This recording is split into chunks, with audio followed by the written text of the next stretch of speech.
The Ogiame Atuwatse III inter-collegiate quiz and debate competition.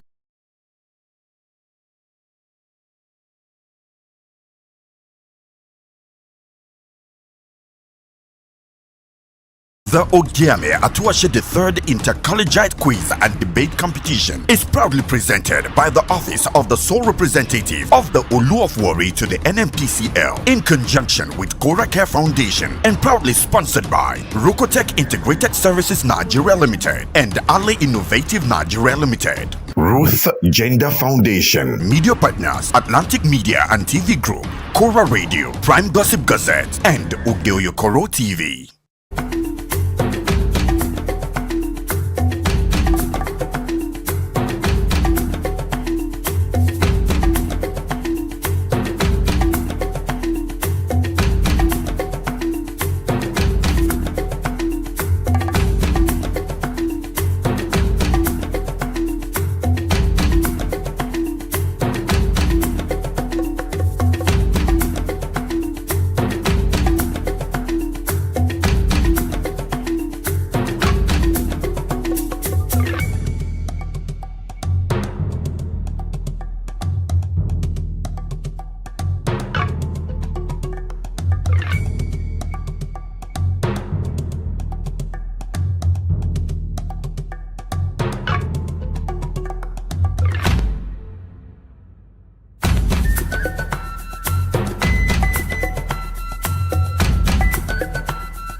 The Ogiame Atuwatse III inter-collegiate quiz and debate competition.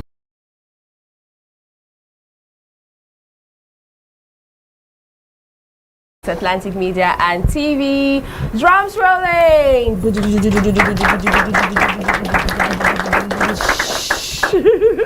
You know what time it is? It's time for the knockout stage, second round of the Ogiame Atuwatse III inter-collegiate quiz and debate competition. Yes, it is. I'm your moderator. My name is Rejoice Debekebe. So just in case you thought that the first session or the first round and the second round for this debate competition, of which we started the day before yesterday, you thought it was intense, you thought it was hot, today it's going to be much, much hotter, fiercer. All right, and we can't wait to experience each and every one of the students and the schools that are going to be present here. Let's find out the powerhouse schools that are coming through for today. In no particular order, we have our Savior Group of Schools. We also have AC College. Let's keep the energy up. Classical International School. And then we have Wingate Model School. Edel High School. Best Group of Schools. Bumi Schools. Majority Schools, Dorinuma College, and St. Michael Hall High School. Awesome. We have 10 schools in the race, battling it out, looking for who's going to progress to the next round. Not all schools are going to make it, but we're rooting for each and every one of them. I'm sure you can't wait for the debate to kick off already. We're about to hit the ground running, but first of all, we have to make introductions for the brilliant minds that are going to be analyzing critically the performances of the students. Talking about our distinguished panel of judges, we have as chief judge none other than very distinguished professional Mrs. Ochuko Orugun. We also have sitting on the panel an amazing man. It's Comrade Ajay Adaron Karing. We also have sitting pretty Mrs. Jane EBI People Samuel. And they're ready, we are ready too, but first of all, let's hear what the guidelines are and what some of the debate rules and regulations are. Over to you, judges. The debate rules: no use of mobile phones. Cheating leads to immediate disqualification. Decorum for all participants and teachers. Speakers must present well-structured arguments with logical reasoning and supporting evidence. Interruption of an opponent is not allowed. All participants will get a total of 9 minutes per team, 6 minutes for lead speaker and 3 minutes for supporting speaker. A countdown will begin 1 minute before the stop. Exceeding the time limit leads to deduction of marks. Judges are only expected to give their remark after each session along score points. Participants will be judged based on content delivery, public speaking and presentation skills, confidence, clarity and accuracy, neatness, time management, the use of offensive language, personal attacks or unverified claims may lead to disqualification or score deduction.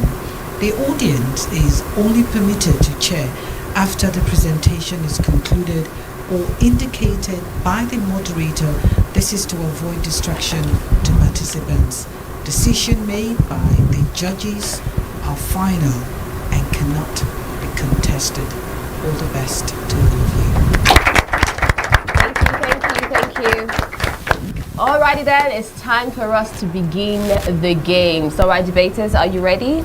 Yes, moderator. You know, no slacking, no second chances. You have to give it your best shot. Again, are you ready? Yes, moderator. Alrighty then let's do this. Let's welcome the lead speaker from our Savior group of schools.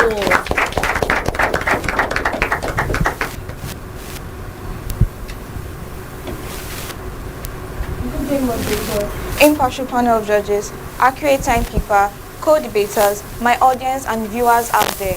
Standing here is Okuti Daisy, a student of our Savior group of schools, Saple. The motion before me is environmental pollution from industries a bigger threat than economic benefits. I am strongly of the view that environmental pollution from industries is a bigger threat than economic benefits. Environmental pollution can have devastating and long-lasting impacts on the ecosystem, human health, and the economy. While economic benefits from industries can be significant, I would argue that environmental pollution can be a bigger threat for several reasons. One is air pollution. Industrial activities cause air pollution. Emissions such as fumes, exhaust, and other gaseous waste contribute to air pollution. People inhale polluted air with what consequences? Look around you. Many people are suffering from respiratory problems, cardiovascular diseases, cancer, and other health issues, resulting in significant healthcare costs and lost productivity. Go to the hospital, you see a lot of them there chasing one form of treatment or the other. What brought about these illnesses? Inhaling of emissions from polluted air. Companies like Seplat, NNPC, Texaco, and the rest of them have oil wells in the midst of communities with people living around. These people breathe in polluted air from the emissions produced by these oil wells, causing them to have health problems previously mentioned. Emissions from industries put human life at risk. How can you compare this to the transient benefits industries can offer? Pollution-related illnesses has led to increased healthcare costs for individuals and governments. 2 is water pollution. Industrial waste and runoff contaminate water sources. Many industries release waste and runoff into water bodies like streams, lakes, rivers, and even oceans. Different species of aquatic life exist in these water bodies. What do you think this chemical waste does to the aquatic life in these water bodies? Keep them safe? Of course it harms them and makes the water unsafe for human consumption. Sad to say, many aquatic life are no longer existing today due to water pollution by industries, and many individuals, especially those in the villages who drink water from these water bodies, fall sick and die in numbers. No wonder hospitals are recording so many deaths year in, year out. What economic benefits can offset this? Industrial waste and runoff contaminate water sources, harming human health and aquatic life and impacting industries like agriculture and fishing. 3 is soil contamination. Industrial activities has led to contamination of the soil with heavy metals like lead, mercury, arsenic, cadmium, and other pollutants. This has impacted agriculture and ecosystems, as well as contamination has reduced soil fertility, affecting plant growth and agricultural productivity. In those days in the early 1990s, before the advent of industries in Nigeria, the soil was so fertile that a tuber of yam, for example, could be as big as the size of a toddler, if not bigger. In this modern age of industrialization, how are the sizes of yam? For a basin to be filled with cassava, the farmer would almost harvest the whole farm. There is not enough food because the soil is no longer yielding as it should. This results in too many people going for few food items, causing hike in prices. Industrial activities has contaminated the soil with heavy metals and other pollutants, rendering it unusable for agriculture and impacting human health.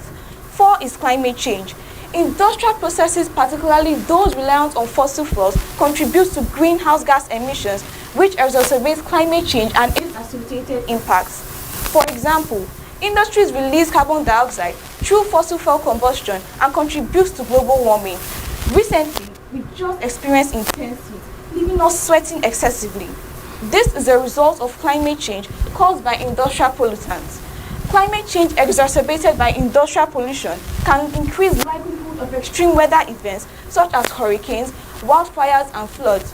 Hurricane Maria in 2017 had a devastating impact on Puerto Rico. The 2019 to 2020 Australian bushfire season was one of the worst on record.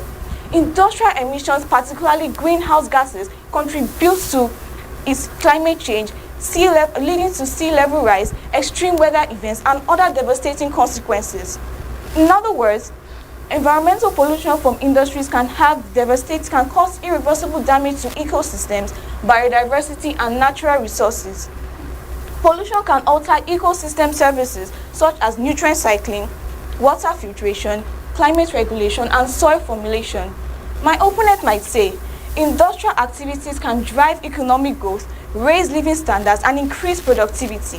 How can this be possible with a sick populace, infertile land, imbalanced ecosystem, changing climate, and polluted water bodies with unclean air which emissions from industries have brought about? Do you know that environmental pollution from industries can negatively impact worker productivity and cognitive function, leading to economic losses? While economic benefits from industries are important, environmental pollution from industries can have far-reaching and devastating impacts on the environment, human health, and the economy as a whole. I believe I've been able to convince you that environmental pollution from industries is a bigger threat than economic benefits. Thank you.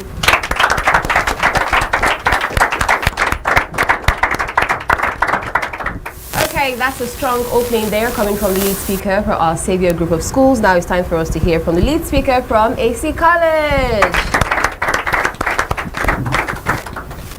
As the pendulum swings between economic growth and environmental sustainability, let's not forget the human heartbeat that drives it all. Industries are the lifeblood of economies, and their pulse is felt in every household.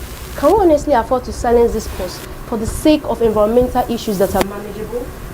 As we weigh the cost of environmental pollution against the benefits of industrial growth, let's not forget that industries are the internal pillars that uphold the tempo of economies, and people's lives depend on them. Sincerely, can we afford to sacrifice livelihood for environmental issues that are manageable? I say no. Industries drive growth, create employment opportunities, and lift communities out of poverty. That being said, I would like to acknowledge the presence of my honorable moderator, impartial panel of judges, accurate timekeeper, fellow debaters, and amiable audience. Representing AC College 1 Warri is Ogiame Atuwatse, and I'm firmly against the motion that environmental pollution from industries is a bigger threat than the economic benefits. Environmental pollution from industries refers to the unavoidable yet manageable and tolerable cost of progress arising from industrial activities that foster innovation, create employment opportunities, and improve the standard of people. The benefits of industrialization far outweighs its environmental impact, and I will be discussing some of these benefits, beginning with employment generation and poverty reduction. Industries provide employment opportunities both directly and indirectly. Before the Warri crisis, industries like Texaco, Leventis, Chevron, Shell, just to mention but a few, thrived in Warri, making it a commercial hub. People flocked to Warri seeking job opportunities, and the city was seen as a breeding ground for success. These industries created employment opportunities that helped to improve the living standard of people and reduce the rate of poverty. However, after the crisis, which occurred from 1997 to 2003, many of these industries left, leading to a decline in employment rate and an increased poverty. Moreover, the city has never been the same, and the benefits of having these industries present were lost. The Nigeria Bureau of Statistics recorded that the manufacturing sector has increased by 10%, adding to the employment rate of the country in 2020. By providing income and job opportunities, industries can help to improve the living standard of people and also reduce the rate of poverty in any country. Another benefit of industrialization is the benefit of technological advancement. Imagine a world where innovation and progress stagnate.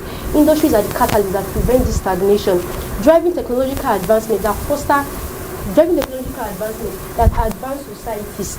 These industries invest heavily in research and development, leading to breakthroughs in fields like renewable energy and biotechnological and advanced materials.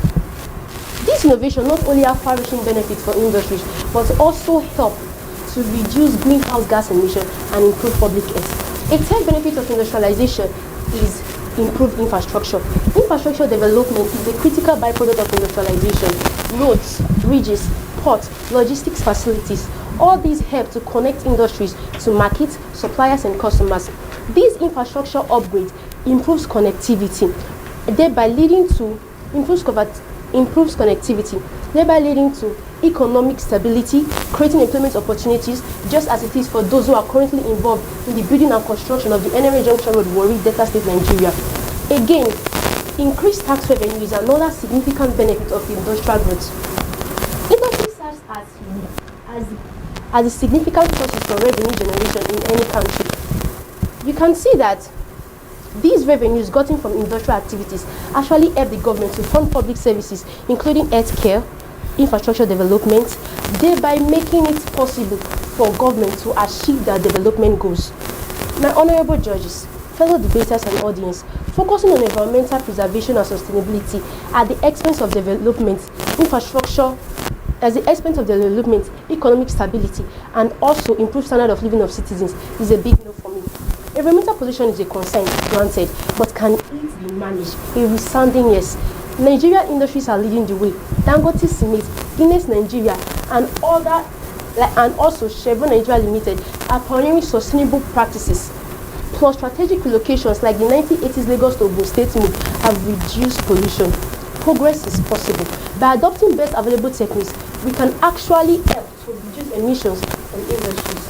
Is it any wonder, therefore, that the US has pulled out of the Paris Climate Agreement?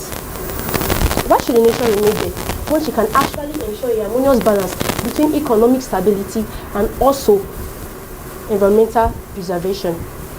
Please permit me to ask this question. Why worry too much about an ailment that is treatable? Environmental pollution is treatable. What should be more worrisome is the hunger, the joblessness, the malnutrition, the death, or even lack of development that can result or plague a nation resulting from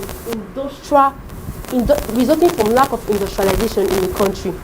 My eminent judges, fellow debaters and audience, I would like to conclude by saying that while environmental pollution is a concern, the benefits of industrialization, such as improved infrastructure, increased tax revenue, and others that I earlier mentioned, are actually sustainable. They are substantial and should be and can be achieved alongside environmental sustainability through proactive measures and policies. Thank you. Alrighty then, we've heard from the lead speakers, very calm but very firm and strong opening they have there. Now it's time for us to hear from the support speakers to see how they're going to have a rebuttal for the argument points for and against the motion, just in case you are not in the know of what they are debating on. Is environmental pollution from industries a bigger threat than economic benefits? Now let's make welcome the support speaker from our Savior Group of Schools. Good day, moderator, impartial panel of judges, accurate timekeeper, co-debaters, my audience, and of course my viewers out there. Standing here is Uncle Deborah, a student of our Savior Group of Schools, Sapele. The motion again is environmental pollution from industries a bigger threat than economic benefits? Yes, environmental pollution is a bigger threat than economic benefits. Here are my reasons. One is human health. Industrial pollution, especially air and water pollution, leads to respiratory illnesses, cardiovascular diseases, and cancers. This causes premature deaths and disabilities. The rate of death is on the increase due to industrial pollution.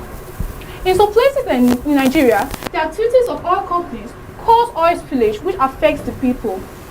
A typical example was the case that happened in Ogoniland in Rivers State in 1995, where oil spillage caused the death of aquatic life because the rivers were polluted and contaminated the lands, of which many crops were destroyed. The source of water supply was also contaminated and even the air was polluted. This led to the illness and death of many of the villagers. But sadly, the outcry for compensation led to the death of many people, including Kensariwa, a prominent personality in Rivers State who championed and founded the movement for the survival of the Ogoni people to bring global attention to the destruction of the Niger Delta, particularly Ogoni land. 2 is ecosystem damage. Industrial activities including deforestation, pollution and resource depletion disrupts the ecosystem, leading to biodiversity loss, habitat destruction and climate change. All these cause very negative effects compared to the economic benefits of industries. 3 is economic costs. The cost of treating pollution-related illnesses, cleaning up polluted areas, and mitigating environmental pollution can be substantial, potentially outweighing the economic benefits of industrial activities. My opponent might say that industries can create jobs and provide economic opportunities. Of what help can this be if the worker falls sick because of the pollution from industrial emissions? Can a person with ill health go to work? What about a dead person? Can a dead person from the grave go to work or benefit from the opportunities that industries provide? How will this contribute to the economy, to the growth of the economy? This will eventually lead to low productivity and low economic growth. With these salient points, I believe I'll be able to convince you that environmental pollution from industries is a bigger threat than economic benefits. Thank you. Well done there. The lead speaker and support speaker, they have dropped their points. For the motion talking about is environmental pollution from industries a bigger threat than economic benefits. Now it's time for us to hear from the support speaker from AC College. Let's welcome him. In the delicate dance between economic growth and environmental sustainability, one mistake could silence the symphony of progress. Industries are the maestros of innovation, orchestrating growth and prosperity. But can we conduct this orchestra without discord? I firmly believe that environmental harmony and economic melody can coexist in perfect symphony. That being said, may I acknowledge the presence of my honorable moderator, impartial panel of judges, technical timekeeper, and fellow debaters. Also representing as a college warrior, I am Peter Homonigo Sagede, standing to oppose the motion that environmental pollution from industry is a bigger threat than economic benefits. In addition to the presentation earlier made by my chief speaker, I will be highlighting 2 more benefits of industrialization, which include value addition and economic diversification, also improvement in health. First, value addition and economic diversification.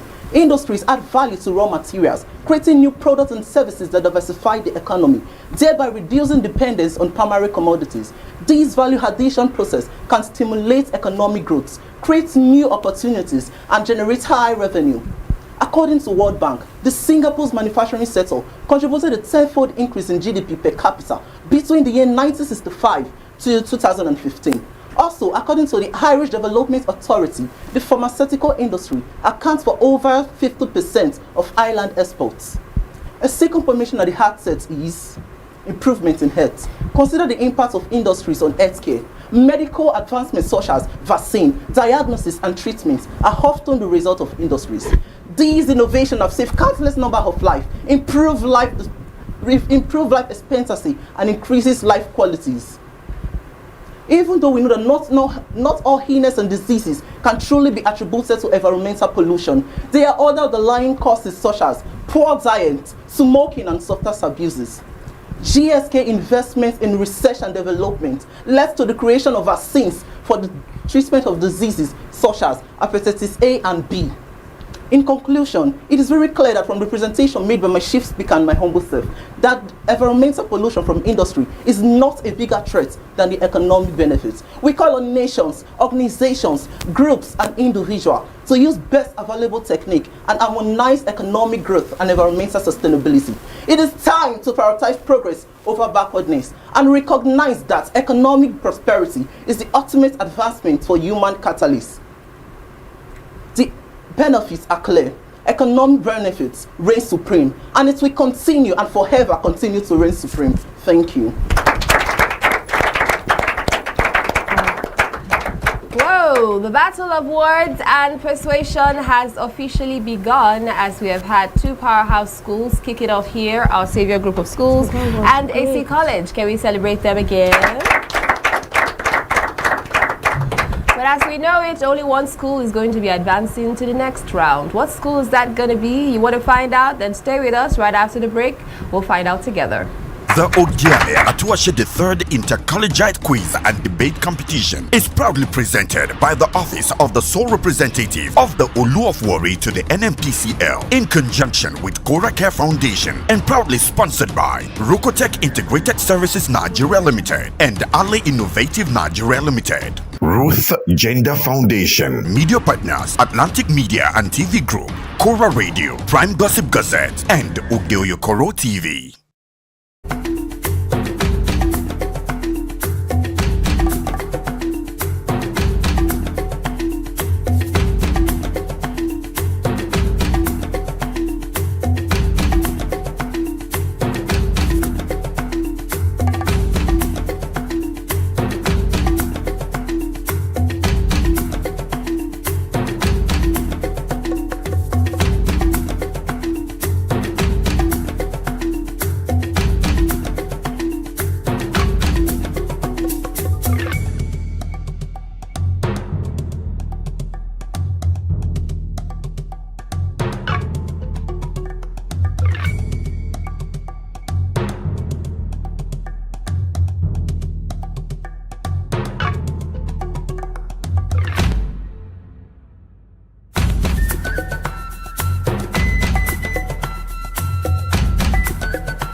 Atlantic TV, culturally inclined and uniquely My senior comrade, I used to call him, I appreciate it.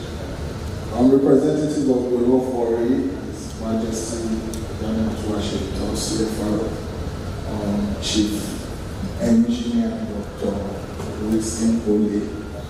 I recognize you.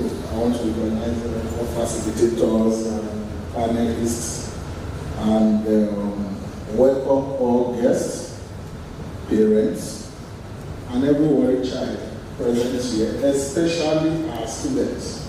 I actually want to really thank our father and Reverend Monarch. I am humbled and grateful to serving him and the people of Warri Kingdom. You don't know what it means to be here. Let me shock you. The future of the Warri child is a dream I have carried for 22 years. So since 2002.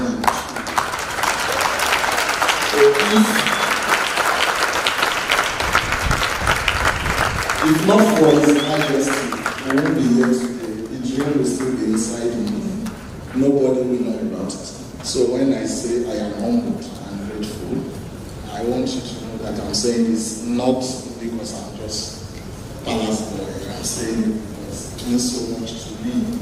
I have discussed with Michelle Manuel and Eyobe quite a number of times, 10, 15 years ago. We have to wait through these different things first. And we thank God today we are here. So for my worried child, area. Don't worry, we did here. We play ball for the primary school for Evo Plateau. So now we will. The Ogiame Atuwatse III inter-collegiate quiz and debate competition. Don't miss out on exciting news, events, and more. Stay connected by following us on Facebook, YouTube, and Instagram at Atlantic Media and TV. My name is Desoka, the comedy catalyst, one of Nigerian comedy. Alright guys, back again, yes boss, my name is Osh Baby. Ogiame Atuwatse. Yeah, what up people, it's your boy Victor Edi. Girl Niniola. My name is my wife, and just celebrity type man. My papa say, who won't carry cow, waka go, waka follow the cow, I know the life for you. I see you know you're watching the Atlantic TV. Keep watching Atlantic TV. Atlantic TV. Keep watching Atlantic TV. Keep watching Atlantic TV. Keep watching Atlantic TV. Atlantic TV. Informative, educative, interesting, entertaining. Worldwide, international. Don't go anywhere, I'll catch you. Don't touch that die. Atlantic TV. Boom. Atlantic TV, we wanna party. Atlantic TV. Culturally inclined and uniquely different.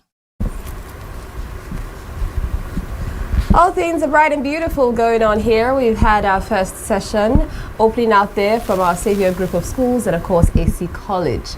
And they have done so well. I'm so proud of them. Can we celebrate them?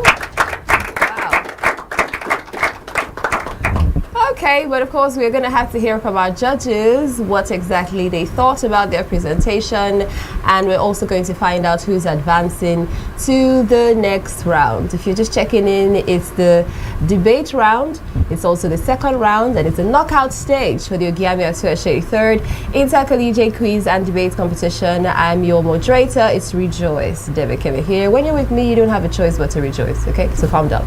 Everybody calm down. How are we feeling now? Aha, facial expressions. Okay, so when you're really tense and when you're really anxious and when your heart is doing jiggy jiggy jiggy bam bam, how do you calm yourself down? Huh? Let me hear Daisy. In your mind? Not even out? You recite Bible verses? Okay, tell me one. Psalm 46 verse 5. God is within her, she will not fear. God is within you and you should not be afraid. Oh no! Okay, how about you, Deborah? I usually take deep breaths and reassure myself that I'll be okay. And I usually pray also. And most times I pray. Most times you pray and then you have deep breaths. Calm down, Deborah. Calm down, Deborah. You just talk to yourself on there. Okay, nice. We like that one too. Take deep breaths, everybody. Breathe in. Okay. Okay. All right, let's hear it. What do you think? I smile. You smile? It keeps me calm. When you're under pressure, you just smile for no reason? Really? Okay, let me try that out. No. If it works for you, that's cool. That's good. How about you? I sing a song. You just sing a song? Yes. What type of song? R&B or, hip hop? What do you think? Christian song, inspirational songs. Christian songs. What type of song? I want to know the song because maybe we could borrow the song to keep some of us calm. I like singing Message Away's song. Which one is that? Any one of them. Which one is that? Okay. Should I sing one? Yes, my brother. What? Anywhere you lead me, I will go. Because you are the way, truth, and the light. Jesus. Oh, wow, okay. That's fine. Let's celebrate every one of them. We could all use some calming down techniques every once in a while because sometimes we're under pressure and yes, we need to calm down. So right now everything is cool, calm and collected. Let's hear from the judges. Hello, judges. I'm here again. Let's hear your thoughts. Well done to both schools. I don't need anyone to convince me that you came prepared. I'd like to celebrate our teachers. Thank you very much. Children to do that, obviously, is a function of the input on the part of the teachers. You've spoken very well. The environmental impact assessment report or results on your end says, no. Can a dead man walk? Can a dead man do anything industrialized or whatever? It's quite persuasive, it's argumentative, and of course, it's presentable. But again, you said. Okay, Mr. Action, can you please put the mic on? I think it's off now. Mr. Man. No, on. Just on. So we can hear you better. Is that on now? You can go ahead. Okay. I think that's better. Please go ahead. Alright, like I was saying, it's been quite persuasive, argumentative, and of course, brilliant presentation. And you told us, and the dead man, as you asked, what will the dead man have to do with industrialization? You need to be okay for you to do anything meaningful. I think I agree with you. And again, the opponent is saying pollution can be managed through proactive measures. Okay. Research, you just hold that thought for a little bit. Now we'll go for a quick commercial break and then when we return back, we're going to get back to the judges and hear and find out exactly what your thoughts are on this. Stay with us.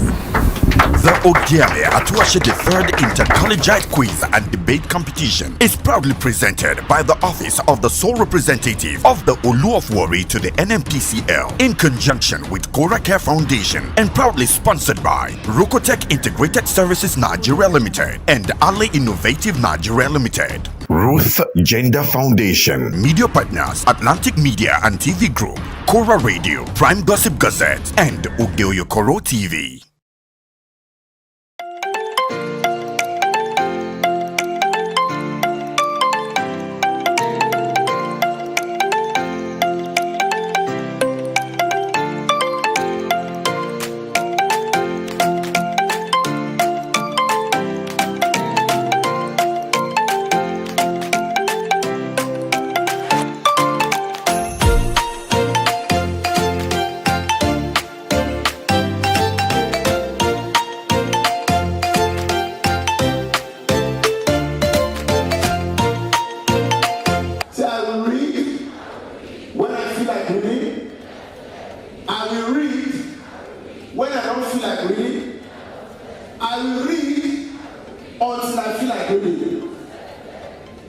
Your future is in your hand as a student, not in the hands of your parents, teacher, or anybody. Do not allow anybody to tell you that education is a scam.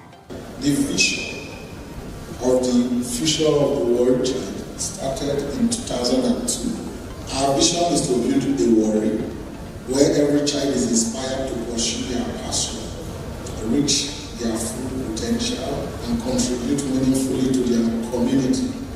Our mission is to empower the Ogiame Atuwatse III inter-collegiate quiz and debate competition.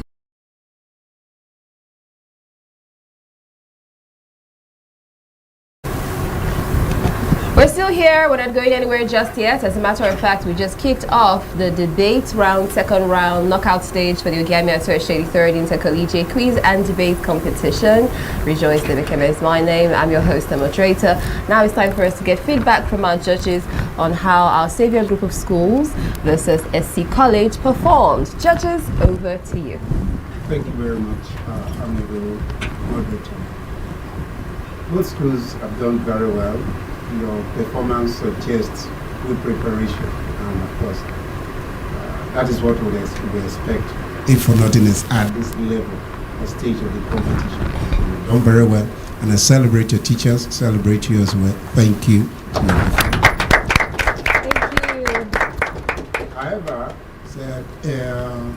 environmental pollution, and like I said earlier, the environmental impact assessment reveals that pollution has its negative effect, and of course, somebody is saying, no, the man that is not healthy, the man that has this challenge, of what benefit is industrialization. And someone else is saying, of course, it could be managed.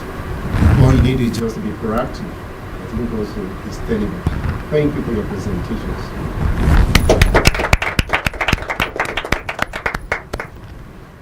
Well, when you have two good schools coming head to head, then you leave us, the judges, with a lot of work to do. Okay. Environmental pollution or economic benefits, it's both are things we can easily relate with. So you did a good job without going to give us bogus definition and all that. You gave us relatable examples, which was good from both things. I like the comeback from each second speaker coming to defend, like, didn't you hear what my late speaker said already? That was good.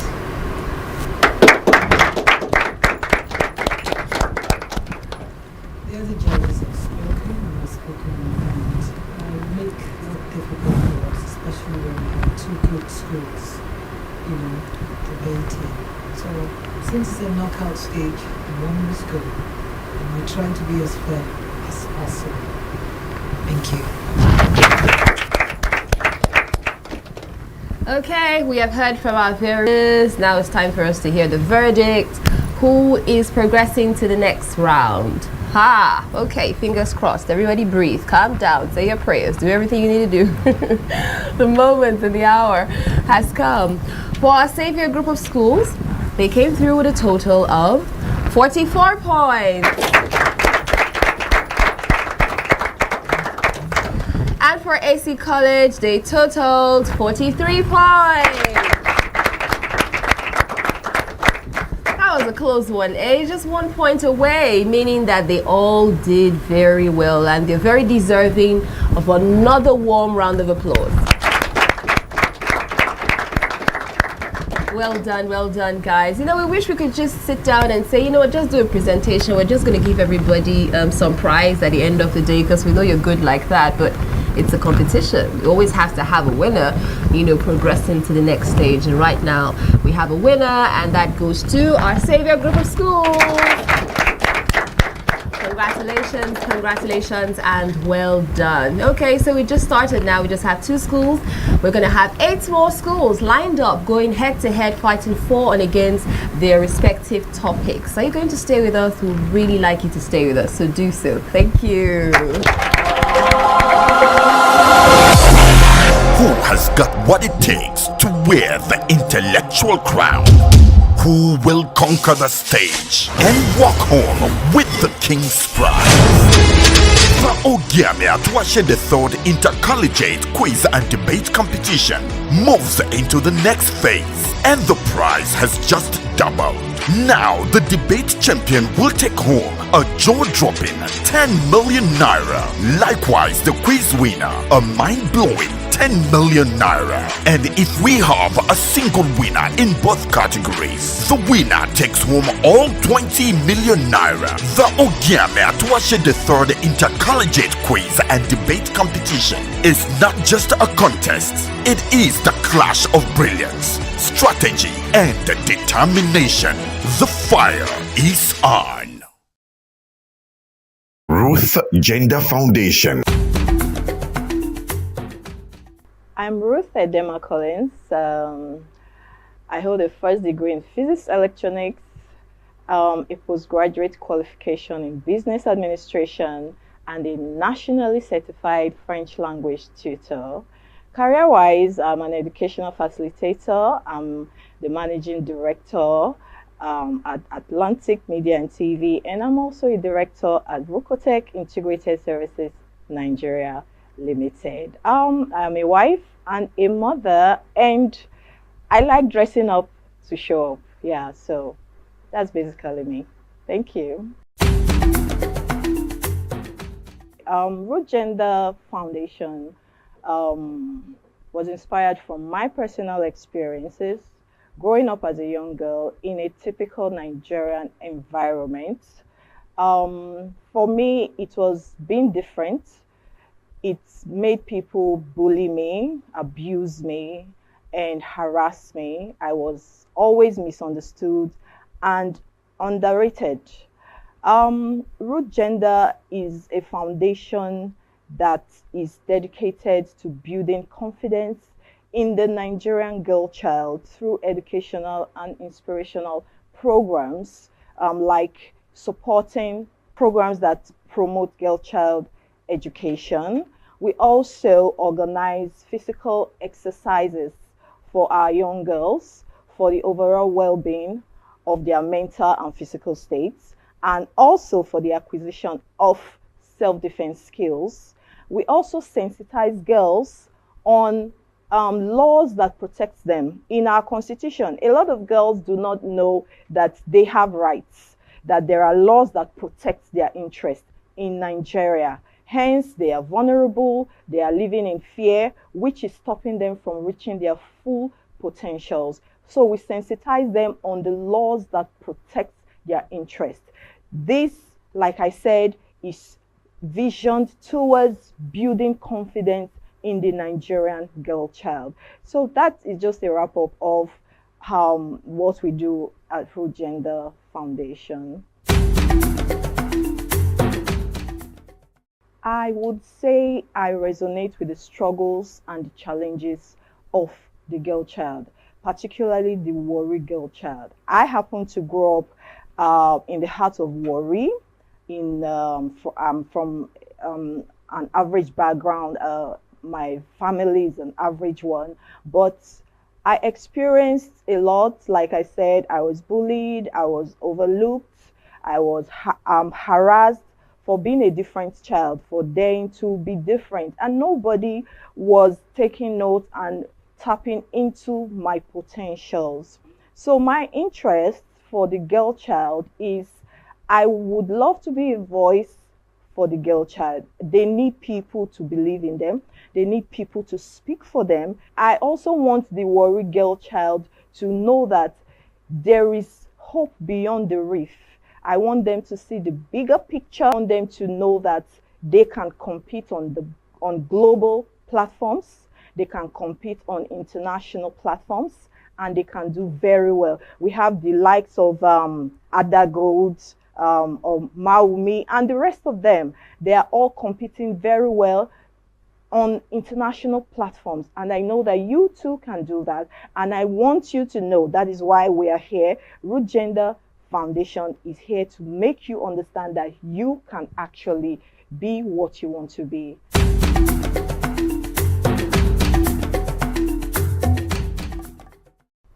As part of our objectives at Root Gender Foundation, we are dedicated to promoting girl child education. Like I said, I represent the brand Warri Girl Child. I represent the brand the African Girl Child, because I have gone through the struggles from there to here. So giving 2 million to the best female participants is just a way to share them on. It's just a way to make them know that we believe in you. I believe in you. You can look up to us. We are sharing you on. It is not about the money. We believe in your potential. We want our girls to know that you are doing the right thing at the right time. You are in the right place, and this is what you should be doing. That's why we are supporting you, and we will always be here to support you.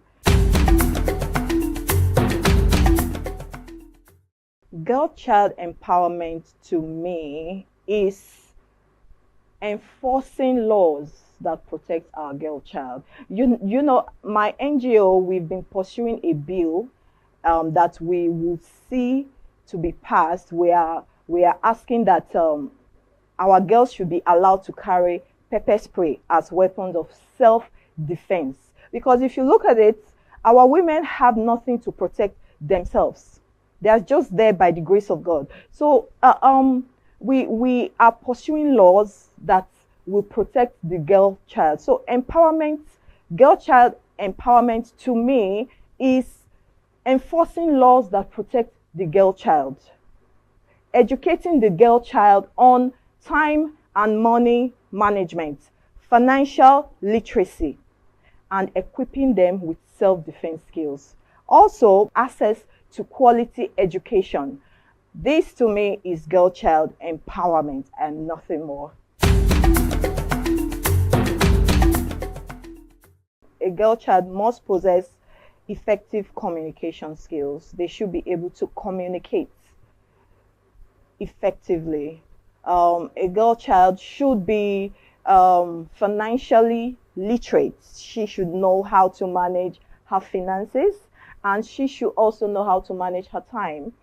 Yes. Also, most importantly, another skill is self-awareness. It's important for our girls to know who they are, to believe in themselves. That's the vision of our NGO, building confident girls that can achieve their full potentials in Nigeria. That is our NGO's vision. So yeah, those are some of the skills I believe that the girl child should possess.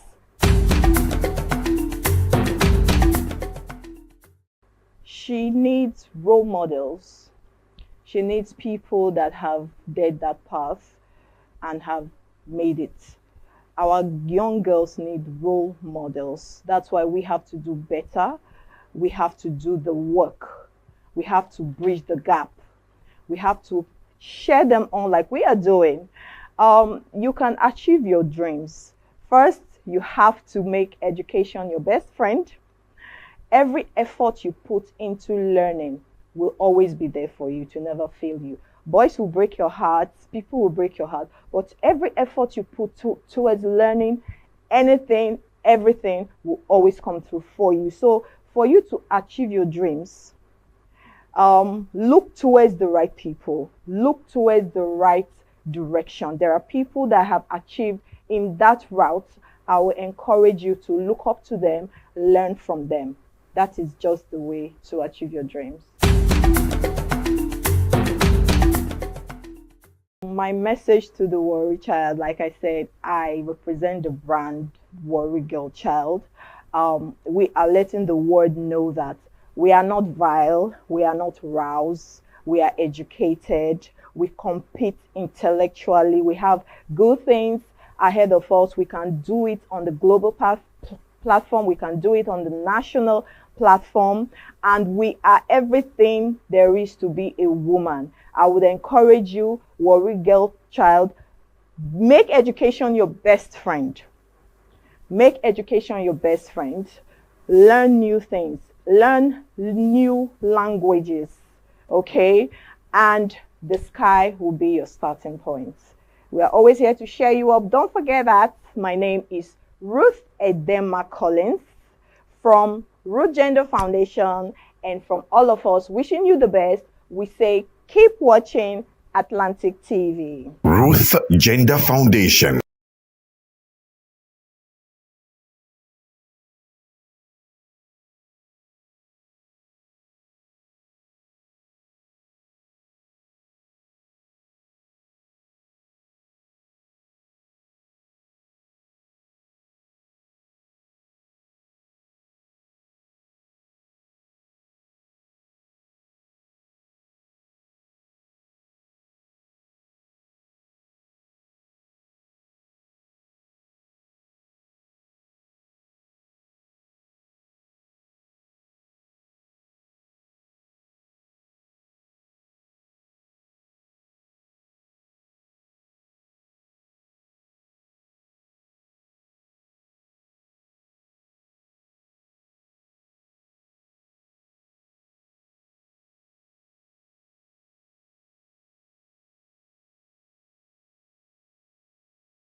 Atlantic TV, culturally inclined and uniquely different.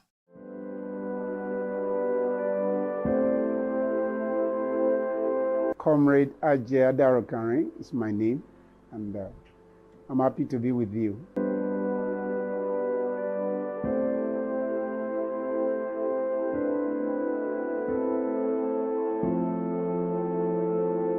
It's been wonderful, quite educative, entertaining, and of course, very, very informative or informing. And let me begin by saying again, it's an honor to be part of this team, to be part of this great work. It's quite, a good initiative, and it's been amazing, being part of this whole exercise. I'm talking about the prestigious Ogiame Atuwatse III inter-collegiate quiz and debate competition.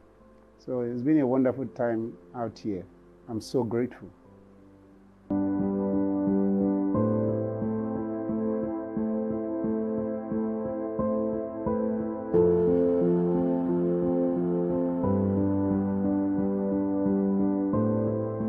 Well, from my little observation and of course the assignment given to me, looking out for content delivery, looking out for public speaking ability, confidence and the likes of it. Some of the contestants, the participants, they've actually been able to prove that they were not just invited, they were not just picked from the wayside. And they've given of their best, delivered quite well. And we saw some poetic aspect of the whole show, quite dramatic in a sense. And it's just another side to it, is a way of adding color and character to the competition. However, we observed, if you will permit me, some of the tenses were not put in their proper perspectives. I don't know whether it's part of the requirement, but I think it's necessary. We're dealing with schools, we're talking about academia. So when you're answering a question or you're delivering, you're responding to a topic, in your delivery, your tenses should be in proper perspective. Lexis and structure is an aspect of grammar, it's an aspect of English language. So we took note of one or two cases, and we believe the teachers, the instructors, those who are in charge, they took note of our observation, and they will do the needful, especially those who will be graduating, qualifying into the next round. So we want to see a good combination of good skills, mental skills, academic skills, and the likes of it. Because that's the beauty of the whole exercise. The sponsors of this scheme, they've thought of so many things, and they've tried to put so many things in place for us to have this. So I commend them, and of course, again, I say kudos, and to God be the glory.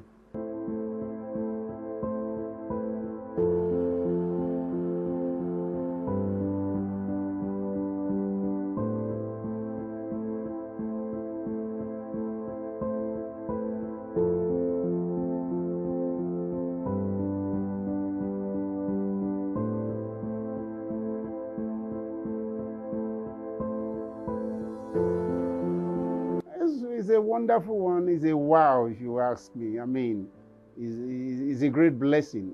The amount in question is a whopping sum, and I mean, it's not easy to come by such an initiative these days. So to say, everybody's looking for money. Those who are keeping their money. So if someone, an institution, in this instance, His Majesty, decided to do this, I think it deserves an applause and prayers, if you would ask me. I mean, those who are in support or who are watching. In fact, besides, this is the maiden edition, so meaning, God willing, we'll have another edition after now. So, but let me assume this is the only one which I know will not be. Oh, no. It's quite commendable, and we're impressed, we're touched, we're quite grateful to the organizers, to the sponsors, and of course His Majesty Ogiame Atuwatse III for this wonderful initiative. It's been a wonderful time, being part of this exercise.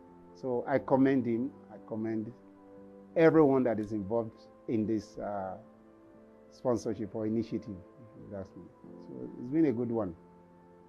I celebrate those involved.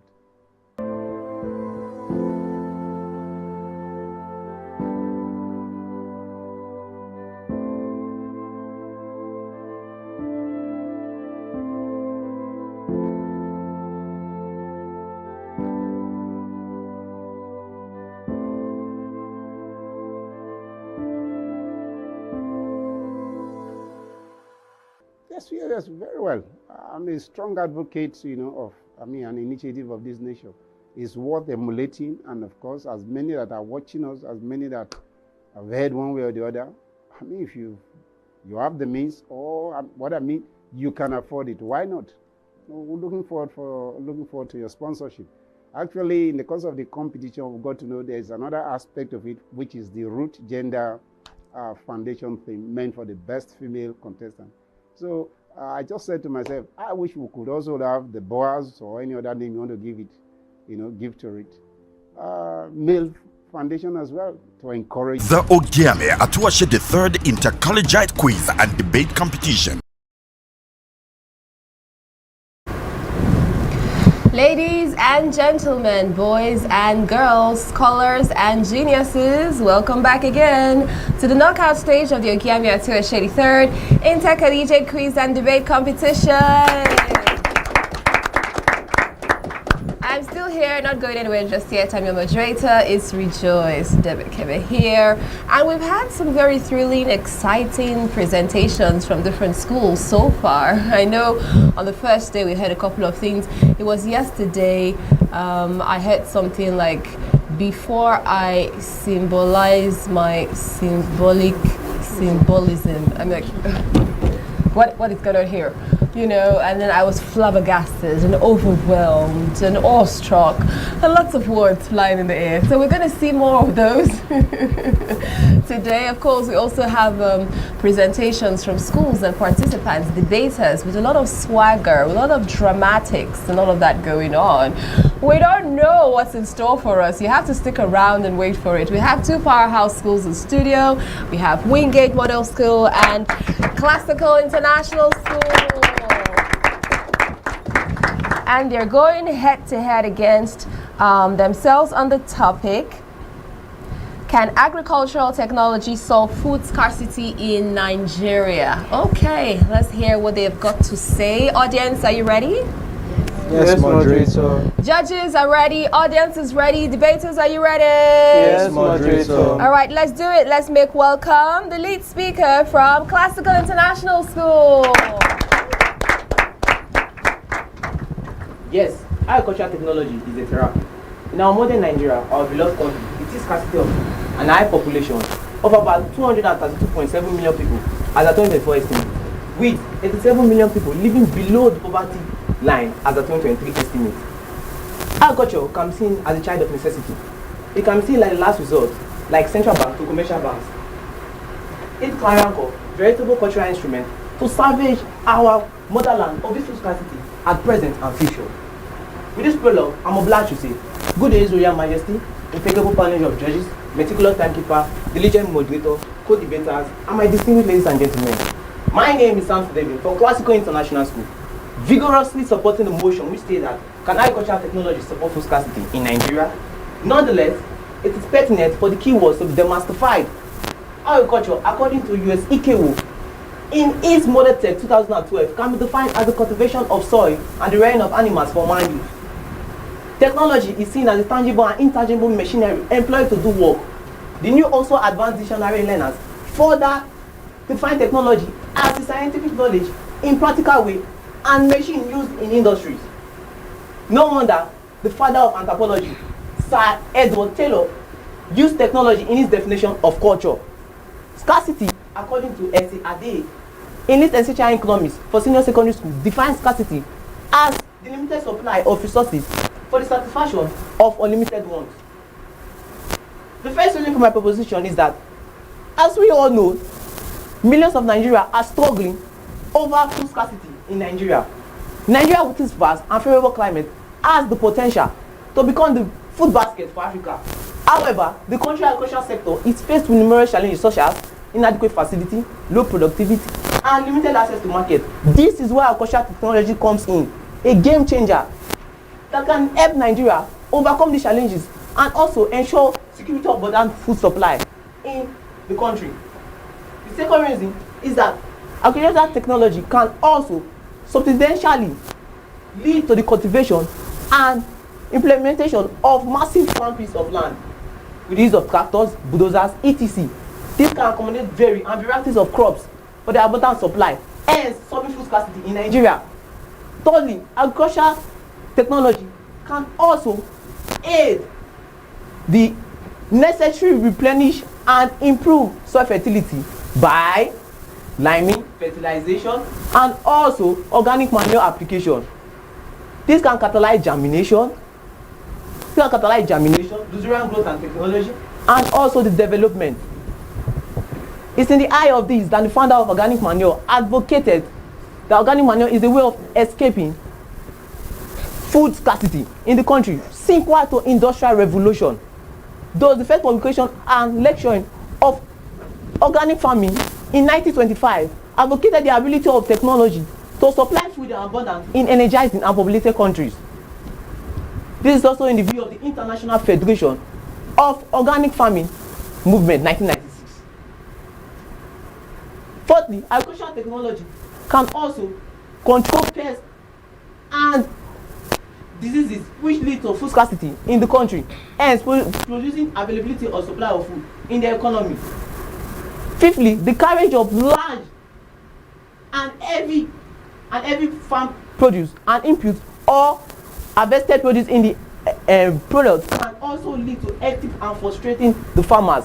Hence, with the use of agricultural technology, it can lead them to the allocation of their various locations with the use of these machineries produced by technology. From this perspective, isn't it evident that agricultural technology can reduce food scarcity in Nigeria? Of course, yes, it is.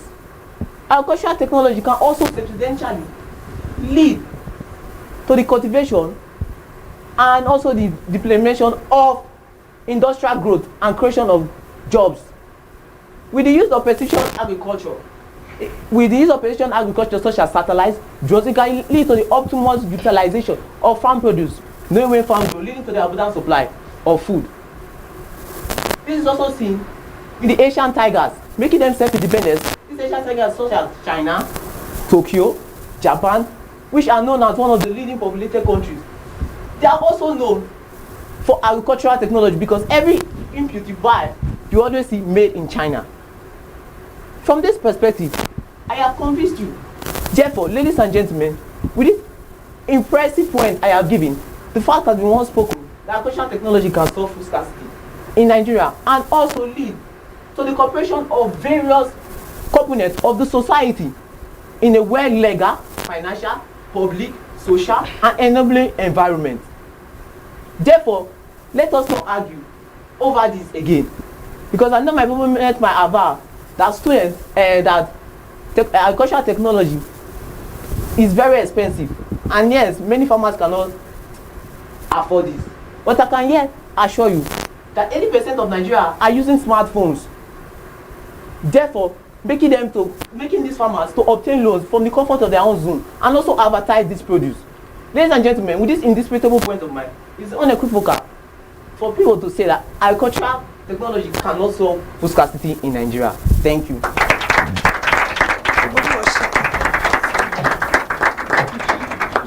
Starting out there with a lot of gesticulations, we've had the lead speaker from Classical International School. Now let's welcome the lead speaker from Wingate Model School.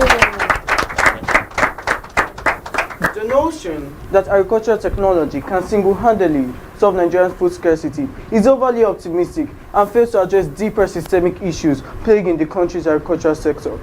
While advancements in agricultural technology have undoubtedly offered potential benefits, it still doesn't address the fundamental challenges. With this, I say good day, moderator, impartial panel of judges, accurate timekeeper, co-debaters, fellow students, distinguished audience and viewers.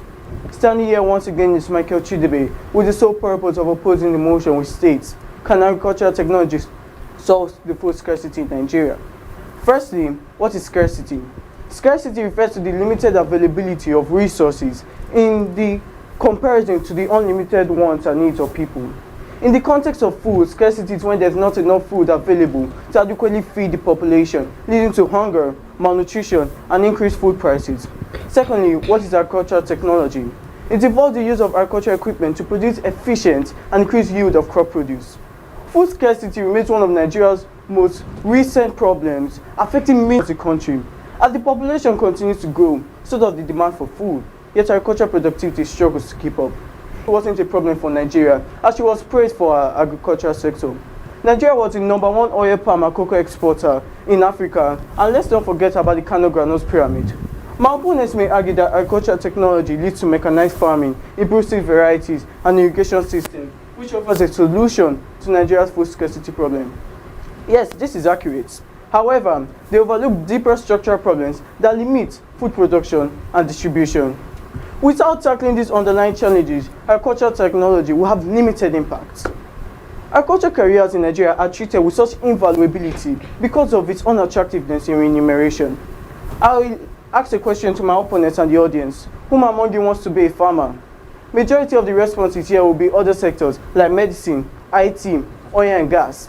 Judges, even you wouldn't want your children to farm in Nigeria, although you would jump at a chance like that if it were another country like China, US, or the UK. In fact, majority of the wealthiest people on earth are farmers, but it's just not practical in Nigeria due to the following reasons. Firstly, insecurity and farmer displacement. One of the biggest dangers to food production is insecurity. Farmers are frequently displaced due to attacks by bandits, insurgents, and clashes between herders and farmers. Insurgents are individuals who engage in armed rebellion against an established government. No matter how advanced agricultural technology becomes, it cannot function in an environment where farmers are unable to safely cultivate their lands. My opponents, do you know that agricultural technology leads to unemployment of farm workers? Please tell me, who's going to farm for us then? And with high rates of cancer caused by genetically modified food, our bodies need fresh food for long life. Secondly, poor infrastructure and post-harvest losses. Nigeria suffers from poor road networks, inadequate storage facilities, and inefficient supply chains. Even when farmers produce enough food, much of it is lost due to lack of proper storage and transportation. Agricultural technology destroys the structure of the soil and degrades the nutrients, which leads to low yield of crops. My opponents, don't you see? Agricultural technologies that are meant to solve these logistical problems adds to it, as expenses gotten from farming are wasted to repair them. Which takes me to another issue, high cost and limited access to technology. Many farmers lack access to government and credit support to afford these innovations. You made mention of bulldozers. Do you know that the taxation price of a car overseas is 7 million? And if the car is 10 million, that's a total of 17 million. Now, if a car is this expensive, how will a tractor or a bulldozer be? My opponents, I ask you, if agricultural technology cannot be made affordable by the majority, please tell me, how can it be a viable solution to food scarcity? You see, they're speechless. Even they know for a fact that if the majority cannot afford technology, it will have zero impact on scarcity. I leave you with this. We've been struggling for electricity since independence, which is an approximation of 65 years. And now you tell me you want to go into full-time technology. Please, where are the resources? Remember, Nigeria is not China, UK, US, or the Asian people you called. No, we need technology, we need electricity to help our agricultural technology. And if the government can't solve agricultural electricity, it certainly can't help in our food scarcity problem. In conclusion, I'm not trying to condemn agricultural technology, no. I'm just showing you the ways that it's not fully vital in our society.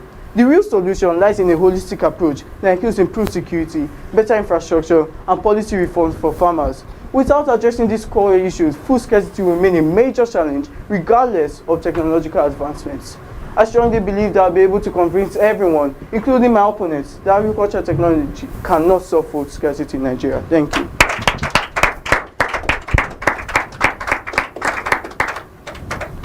Okay, we have seen a display from the lead speakers going on there where Brilliance meets boldness, and of course we have voices sounding like thunder, accompanied with lots of dramatics and gesticulations going on there. They have set the pace, they have opened the floor. Let's see how the support speakers will follow. Now let's make welcome the support speaker from Classical International School. Technology is changing our world at an astonishing pace. Its sweeping changes can be found everywhere, and they can be thrilling and terrifying at the same time. This assertion is by Daniel Ngape in this Nigerian newspaper on Monday 31st March 2025, volume 10, number 38. Agriculture, though started with a prehistoric man, continued in a historic age. It has become an adaptive imperative method to our contemporary food scarcity environment.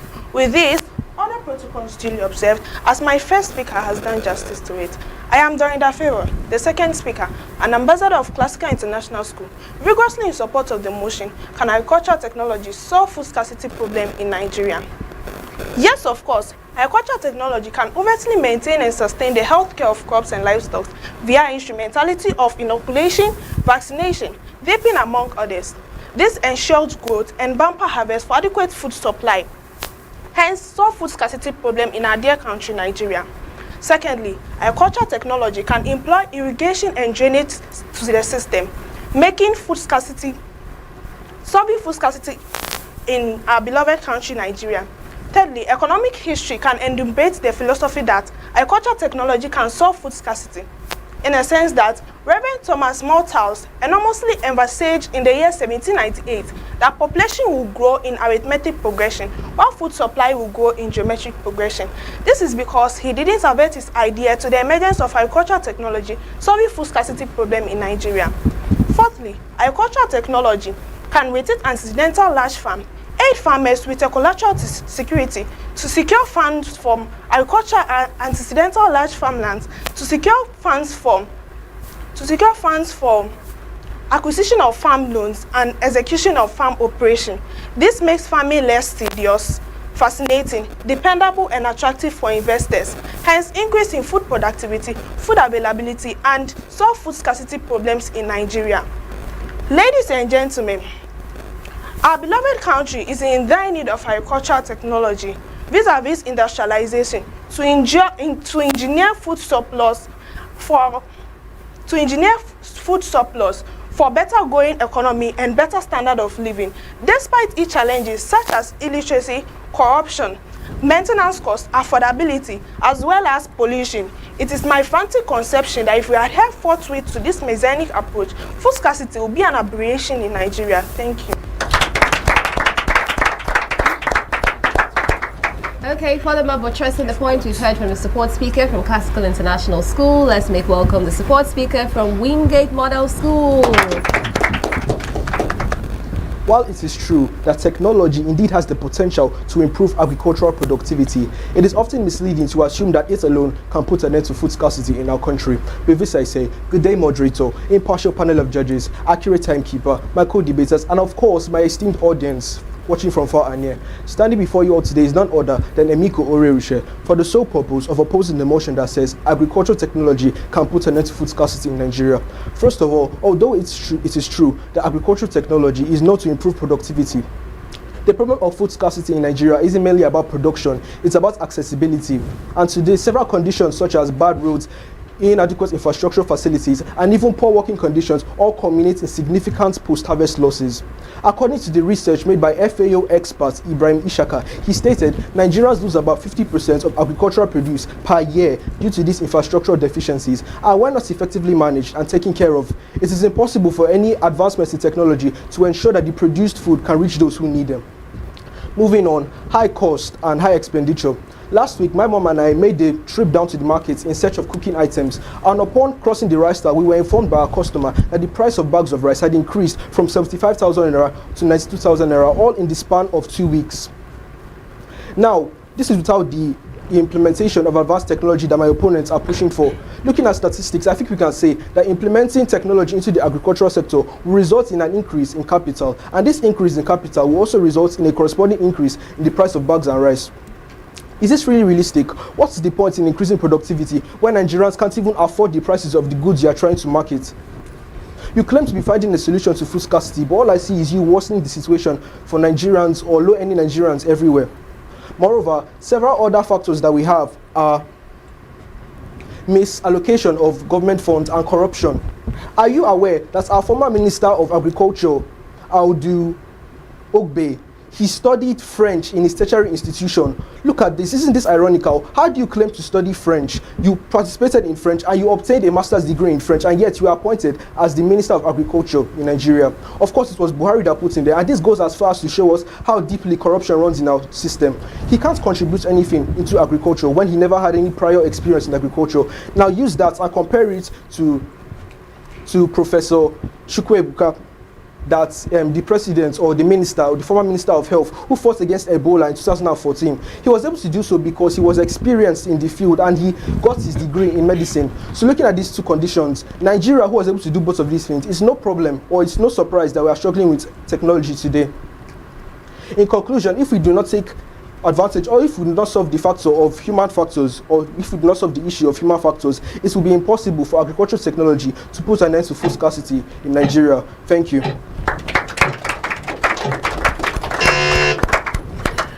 Okay, wow, these are formidable speakers if you ask me. Let's celebrate them one more time. Okay, but will classical remain classic and will Wingate win the gates to victory? We're going to find out when we return. Stay with us. The Ogiame Atuwatse III Inter-Collegiate Quiz and Debate Competition is proudly presented by the Office of the Sole Representative of the Olu of Warri to the NMPCL in conjunction with Cora Care Foundation, and proudly sponsored by Rokotech Integrated Services Nigeria Limited and Ali Innovative Nigeria Limited. Ruth Gender Foundation. Media partners: Atlantic Media and TV Group, Cora Radio, Prime Gossip Gazette, and Ugeoyokoro TV.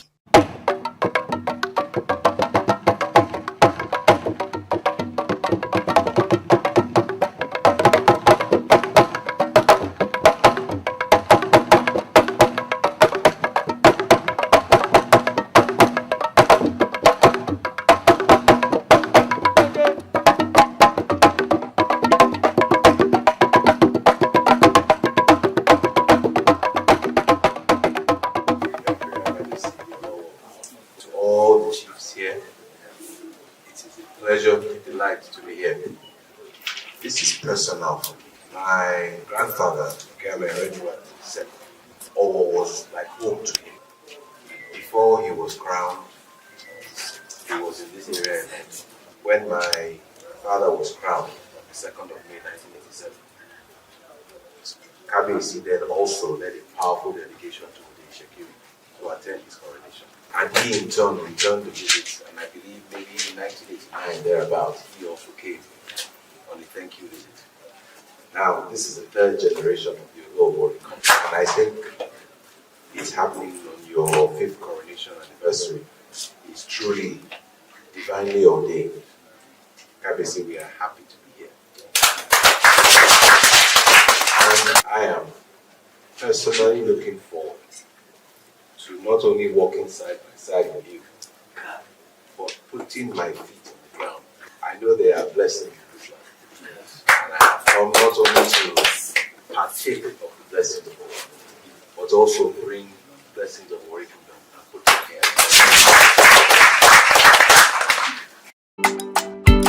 Akorufoma imeromu ewe mumirawa o uye mama biko meyeri kubofo uye bo marufe Uye bo marufe Uye bo marufe Uye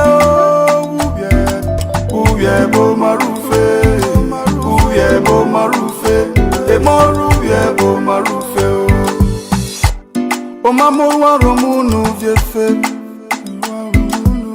Emoru ye mebiko meyeri kugbe Ororu yeru marawane afefe bubu Orowa wivon imegbigbe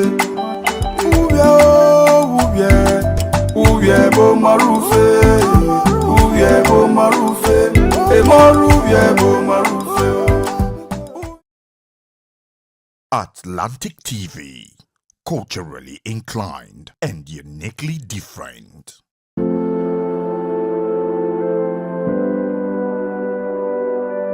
My name is Ochuko Orogo, retired, a former broadcaster, newscaster, presenter on radio and television. I started my job as a teacher before I transferred to media.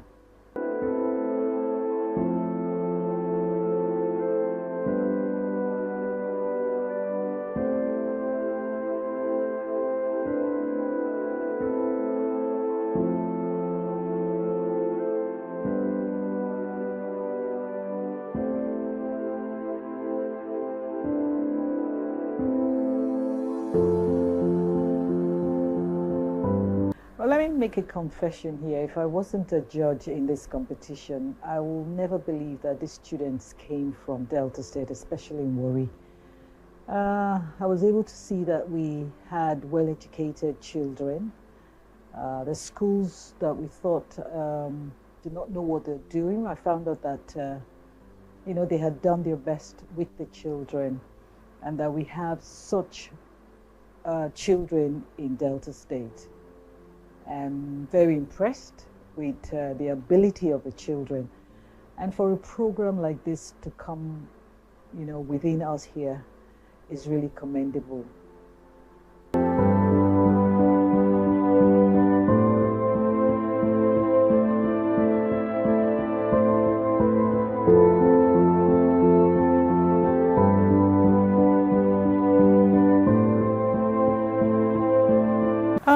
It's something, it's very innovative. What we normally hear is beauty queens and idols, Nigerian idols, if we say it, or Delta idols, have to do with singing and what have you. But being educative, would I put it that way, is something that has blown my mind, where children are tested in their ability. The Ogiame Atuwatse III inter-collegiate quiz and debate competition. Whoa, what a thrilling session we just had there now, filled with a lot of passion, precision, and powerful points that have been dished out from both schools, talking about Classical International School versus Wingate Model School. Let's celebrate them. Okay, it's the knockout stage for the Ogiame Atuwatse III Intercollegiate Quiz and Debate Competition. And right now it's time for us to hear from the people who are saddled with the responsibility. It's such a tough job. I don't admire you right now. Choosing between the schools. Let us celebrate our panel of judges as they share their thoughts with us. It's indeed a tough job, especially when the students go back and do their homework properly, understand the topic, and deliver. Or I'll say, I enjoyed listening to you guys, giving us real life example, giving us statistics that we really can relate with. It's been good.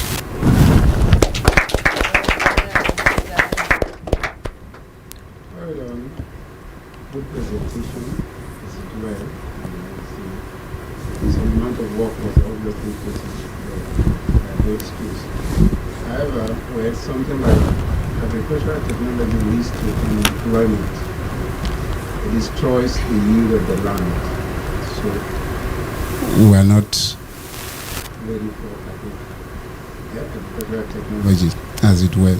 But somebody also asked, where is the resource? Where are the resources? Technology. We don't have light, we don't have whatever. So the argument goes either ways. But all the same, good presentation, and of course, I know the anxiety remains. Welcome and well done. Thank you.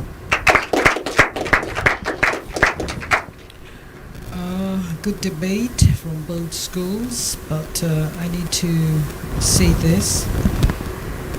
Certain things we do tells us who we are. Some of you were very confident, but I think overconfident got in with your hands in your pocket. market is disrespectful.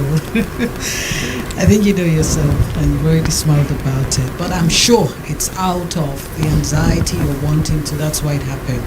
But make sure you're always aware of yourself. Now, talking about agricultural technology, it just got me confused. I don't know, a lot of talk which I didn't understand. But where the opponent were against certain things, it came to me, especially when they say that how can we go into technology when the little are being stolen from the farm? And I remember what happened to me. You asked the question, who wants to be a farmer? I almost raised my hand. It's something about having your farm in your house. And that's what we have in agricultural technology. If we start from the house, there's a joy when you harvest your produce. And I got back home the next day and I found out that my biggest chicken in my house was stolen. And I kind of agreed to what you said. It's a long way anyway, but I know that what we propose for Nigeria, if young minds like you people can get us going, we will surely be able to achieve. Thank you. Oh wow, another warm round of applause. Come on, come on. Well, after all the fire and the spilling of facts going on there, we have to unveil the results. But just a little icebreaker before we do that. Your schools are formidable schools, renowned schools, classical international school, Wingate model school. If your school was a superhero, what superpower do you think you'd have? I think my school's going to have the art of exhibiting wisdom. The art of exhibiting wisdom. Wisdom. Oh, we like the sound of that one, David. Well done. Favor. What do you think? The ability of determination. The ability to be determined. Yes. Determination is going to be the superpower for your school. All right, go classical. We like the sound of that. Okay, Wingate. Orisha, tell me, what do you think? So if our school were to exhibit a superpower, I think it would be perseverance. Perseverance? Yeah. You can persevere. Yeah, no matter the challenges. No matter what it is. Yeah. Okay. Alrighty then. Let's hear from you now. Go ahead, Michael. A display of dominance. The display of dominance. Dominance. I felt like I saw that when he was doing his presentation. Did you see some dominance reflect going on there? I know, right? All right, go Wingate. Let's celebrate them as well. Wonderful. So it's Team Classical versus Team Wingate. Powerful presentations going on there, but it's time for us to unveil the scores. Who is championing and moving to the next round? Let's find out right about now. For Wingate Model Schools, they came through with a total of 42 points. And then for Classical International Schools, they totaled 38 points. Well done to both schools. You guys have done amazingly well and we are super proud of you. The game is not over just yet. It continues in a little bit. Please stick around and stay with us and keep your comments coming in, keep your likes and your shares coming in across our social media platform at Atlantic Media and TV. We'll be back shortly.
Atlantic TV.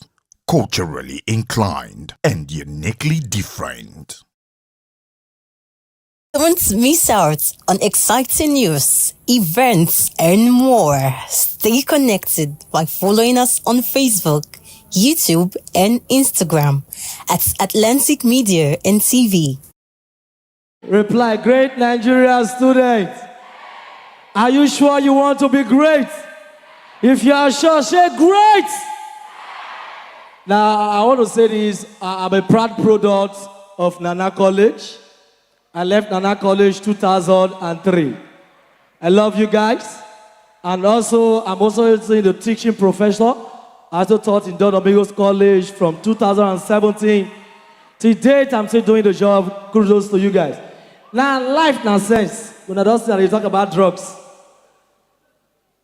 Building your career in worry. Wisdom. So mothers, how you go tell your own picking? You don't begin to spray picking hair. You want to tell your picking hair to green for this age. And you want me to picking get better career. Now your picking on the wear bone shorts. You deliver. You say na fashion. I career want it bright. Now between Nigeria police and Nigeria army, who na like pass? Which one? Nigeria army, Nigeria police, Nigeria army. Army never slapped it before. Now army nice slap my brother. My brother won't buy orange. He could go mistake. Mash army. Army. God tell us, say, young man, you just step on me. My brother don't know say the army.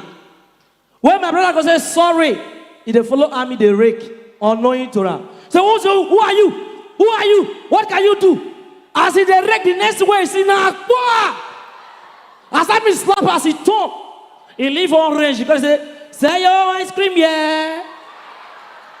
Army nice slap on guy. The guy walk enter filling station. He join queue. They motor back. Oh, gallon, he did there. As I said for motor, he go throw one step. As I said for the next motor, he go throw one step. As he's reach where the pump attendant reach, they say, oh yeah, gallon. He say, sell like here. Army don't slap it before. Not try ammo. Nigerian army. They talk about Nigerian police. Nigerian police now fear pass. For worry, one guy go say one phone craze. Now he carry collars. Now he go be division. As he reach the station, now he march like, what? Where is this? All the police they run. Now I reach where said, imagine say, where is this? All the police are wrong. I know say for Nigeria, worry especially, DPO they get big belly. The office, now the guy marshal, bah, officer, where is this? Now the officer look and say, no, this is here we said the charge card. Nigeria police, don't go there. They fear. Nigeria police now stop somebody. The guy carry bag, if they walk on you. Then they stop and say, young man, park there. Park there. Who they track? They say, park there. Where are you coming from? The guy said, I'm coming from my friend's place. Your friend's place? So where are you going to? I'm going to my friend's place. Come back. Come back. You are coming from your friend's place. You are going to your friend's place. Show us your bag. They open the bag. Nothing in the bag. Nothing to hold the guy. As the guy, they go, they call her, come back. Young man, you are going to your friend's place. Thief there, your eye. You won't go thief.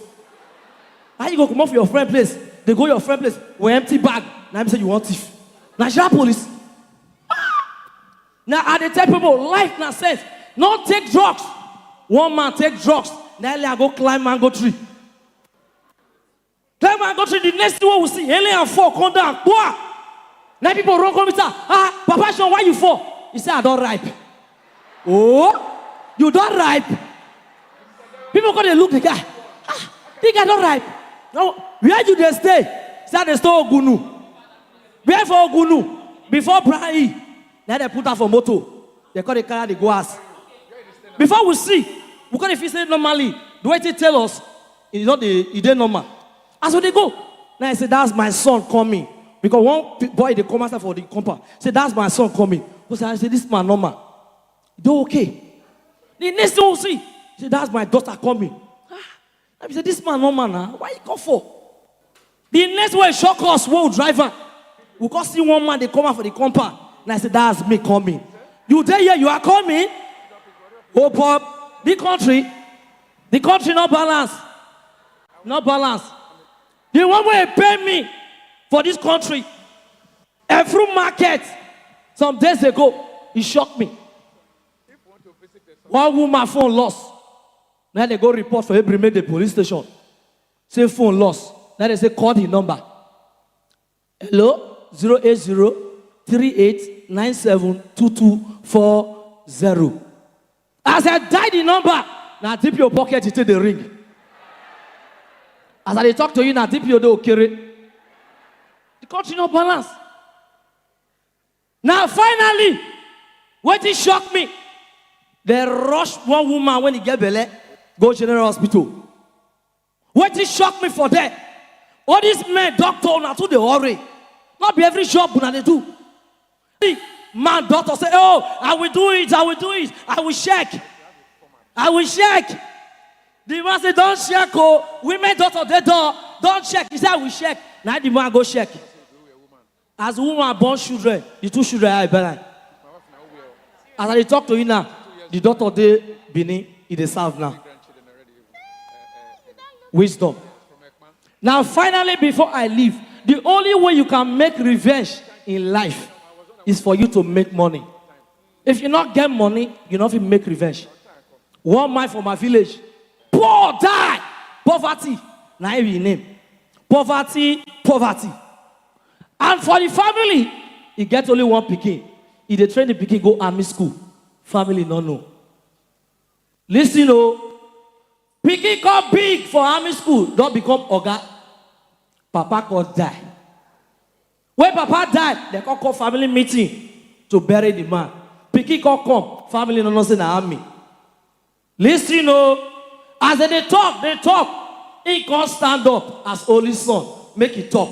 Now one father go meet her. Come on, shut up, sit down there. Army, Vest Nation, you know army. Now he slap the elderly man. Boy, you slap me. Now all the elders they provoke the vest. Say for you to slap an elderly man, you will buy 4 goats.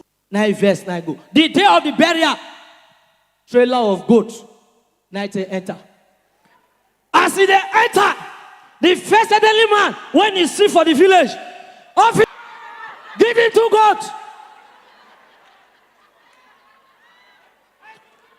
The next one will see. Now the elders of the village call them Nidan. Oga slap me, give me goat. Oga slap me. So for you to make revenge, you must make money. God bless you, that's my time.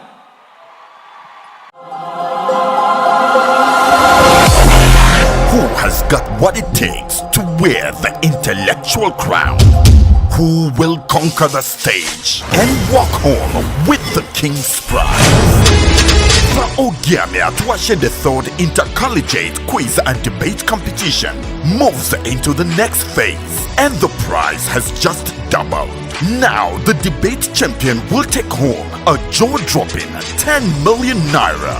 Likewise, the quiz winner a mind-blowing 10 million naira. And if we have a single winner in both categories, the winner takes home all 20 million naira. The Ogiame Atuwatse III inter-collegiate quiz and debate competition is not just a contest, it is the clash of brilliance, strategy, and determination.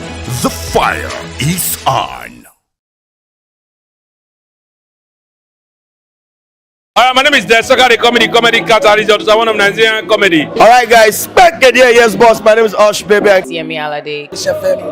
Yeah, what up people, it's your boy Victor AD. Girl Niniola. My name is my wife, Naija Celebrity type man. My papa say who won't carry cow, waka follow the cow. I know the life for you. I see you know you're watching the Atlantic TV.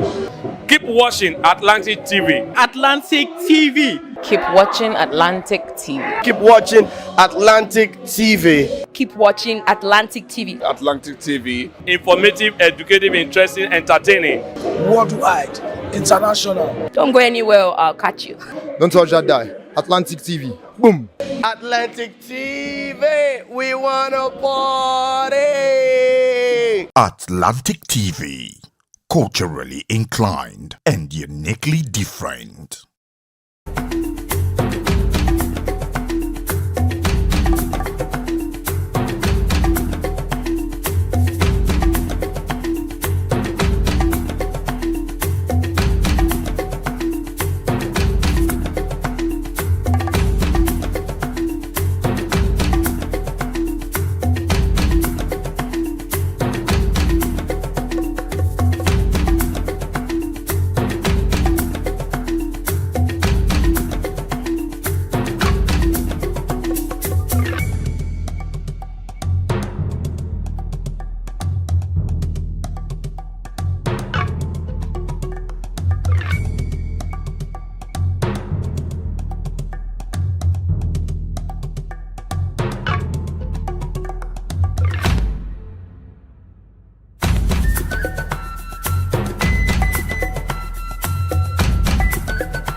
Atlantic TV, culturally inclined and uniquely different.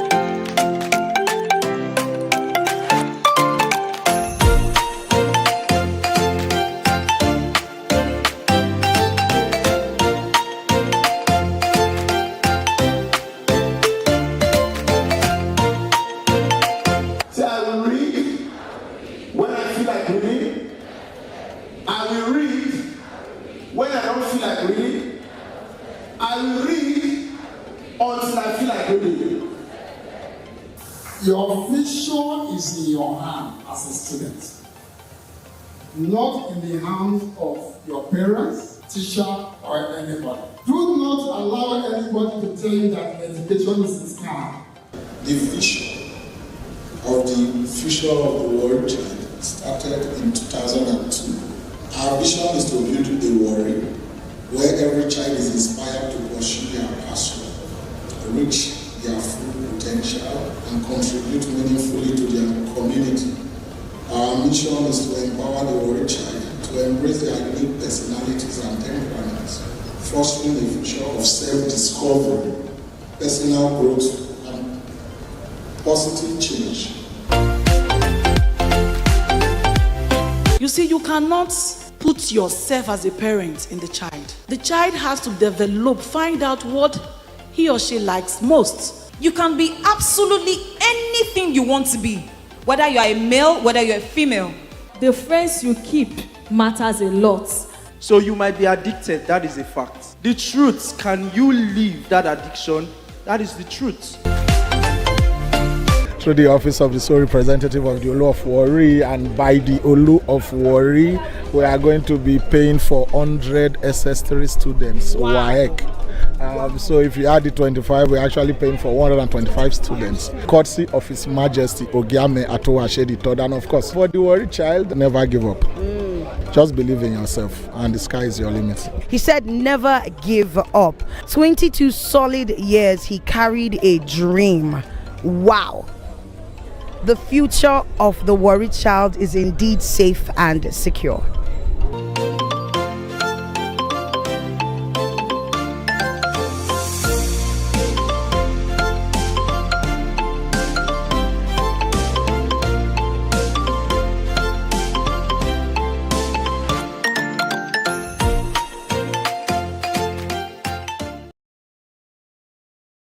Ruth Gender Foundation. I'm Ruth Edema Collins. I hold a first degree in physics electronics, a postgraduate qualification in business administration, and a nationally certified French language tutor. Career-wise, I'm an educational facilitator. I'm the managing director at Atlantic Media and TV, and I'm also a director at Vocotech Integrated Services Nigeria Limited. I'm a wife and a mother, and I like dressing up to show up. Yeah, so that's basically me. Thank you. Root Gender Foundation was inspired from my personal experiences growing up as a young girl in a typical Nigerian environment. For me, it was being different. It made people bully me, abuse me, and harass me. I was always misunderstood and underrated. The Ogiame Atuwatse III inter-collegiate quiz and debate competition.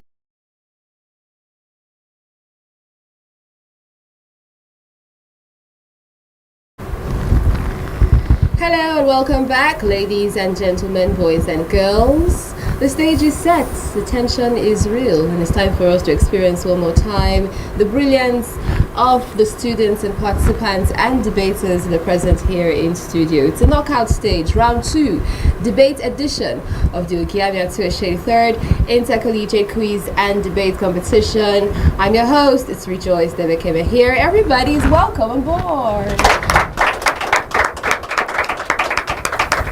Okay, we're glad to be here and we are super excited and pumped. We can't wait to hear the speakers, whether they're lead speakers or supporting speakers, prove for or against the motion. There are different points, there are different subjects, okay? Alright then, in studio now we have Idel High School. We also have Best Group of Schools. Okay, and then they're going to be going head to head, but they're not going to be battling with, catapults and guns and bows and arrows and stuff like that, but they're going to be coming out strong with words, eloquence, communication, logical reasoning, strategy. That's exactly what we want to see. Right now, let me introduce to you our very professional and able judges. We have Mrs. Ochuku Orogun as Chief Judge. We also have Mr. Ajay Adaronkare. And we have Mrs. Jane EBI Privo Samuel. Amazing! Our professional panel of judges, they're ready, but let's hear from them first. Some of the guidelines for the debate. Debate rules. No use of mobile phones. Cheating leads to immediate disqualification. Decorum for all participants and teachers. Speakers must present well structured arguments with logical reasoning supporting all evidence. Interruption of an opponent is not allowed. All participants will get a total of 9 minutes per team. 6 minutes for lead speaker and 3 minutes for supporting speaker. Countdown will begin 1 minute before the stop. Exceeding the time limit lead to deduction of marks. Judges are only expected to give their remark after each session along score points. Participants will be judged based on content delivery, public speaking and presentation skills, confidence, clarity and accuracy, neatness, time management, the use of offensive language, personal attacks, or unverified claims may lead to disqualification or score deduction. The audience is only permitted to cheer after the presentation is concluded or indicated by the moderator. This is to avoid distraction to participants. And decisions made by judges are final and cannot be contested. All the best to you.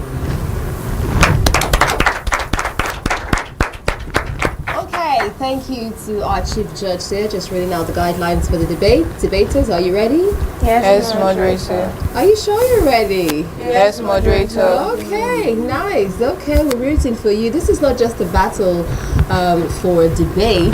It's the power. We're going to see the power of teamwork at play. Lead speaker versus support speaker. Word for word, wit for wit, logic for logic. We're going to see how that's going to pan out right now. Now let's make welcome the lead speaker from Idel High School. Esteemed panel of judges, honorable moderator, my co-debaters, accurate timekeepers, and my august audience.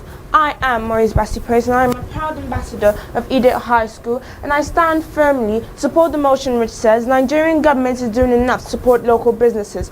First and foremost, let's acknowledge the fact that Nigerian government has put in place several institutions and initiatives aimed at promoting local businesses. For instance, the Small and Medium Enterprise Development Agency of Nigeria, SMEDAN, provides training, funding and advisory services to local businesses. Also, the Bank of Industry, BOI, provides financial assistance to new local businesses. Additionally, the Nigerian government has put in place several programs for businesses to access markets. Moreover, tax incentives and waivers have been put in place to ensure financial assistance to local businesses.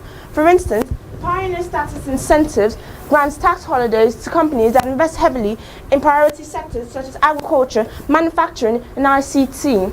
The National Export Promotion Company, NEPC, provides financial assistance to export-oriented businesses, which make them able to expand their businesses to different parts of the world.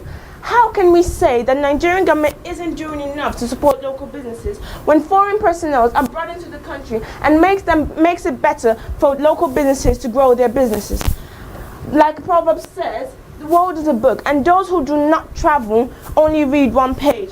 Isn't the government doing enough by ensuring that local businesses can grow and expand around the world?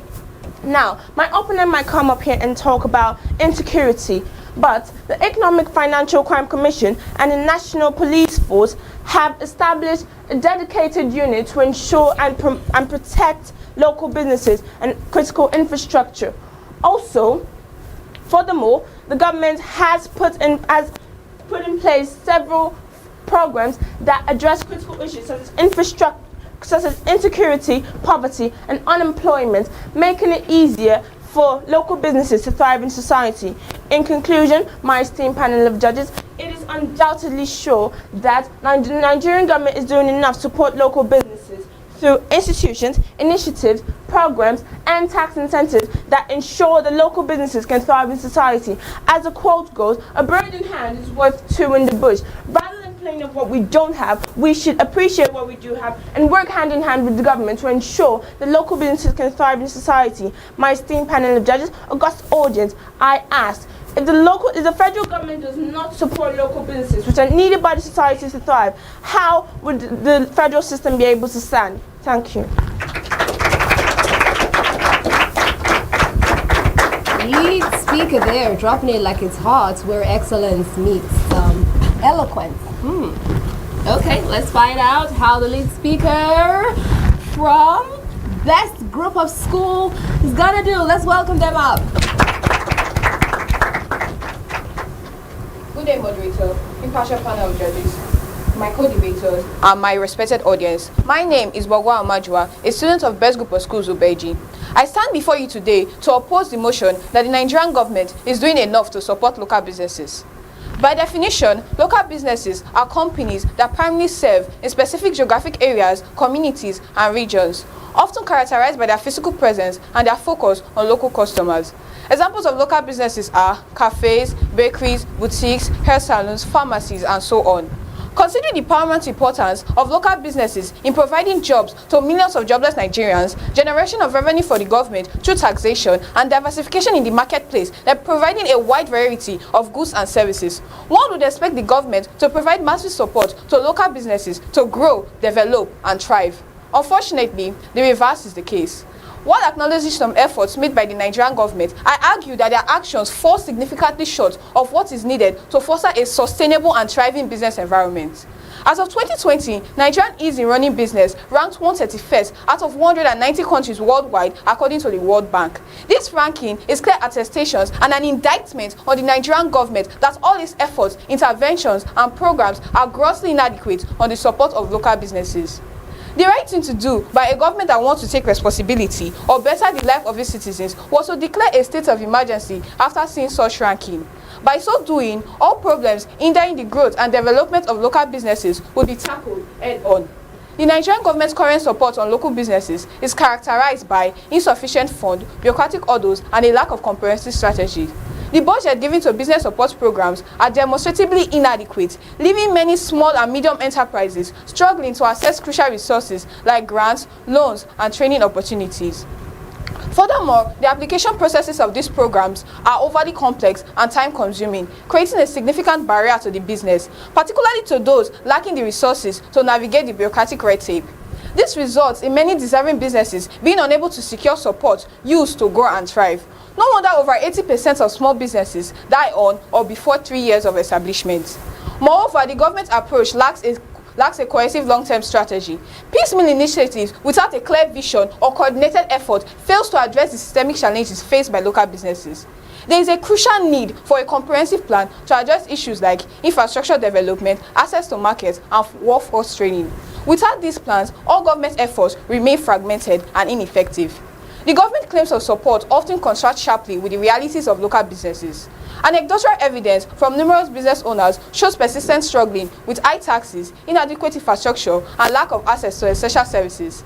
These challenges disproportionately impact on smaller businesses, which are the backbone of the Nigerian economy. The government's failure to adequately address these issues undermines its claim of sufficient support. Many small businesses are electric power dependent. Constant power supply means that local businesses will save the money for the purchasing of fuel or diesel for their generator. This alone will reduce the cost of running a business and maximizing profits. However, our power supply is epileptic.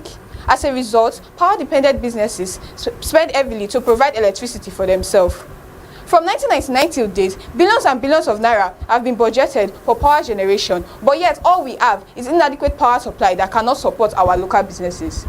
In the US right now, President Trump has cut down taxes for local businesses. He can now sit down and beat his chest and say he is supporting local businesses by this singular act. But here in Nigeria, not only are taxes rising, but they are also multiple. How then can the government claim that they are supporting local businesses?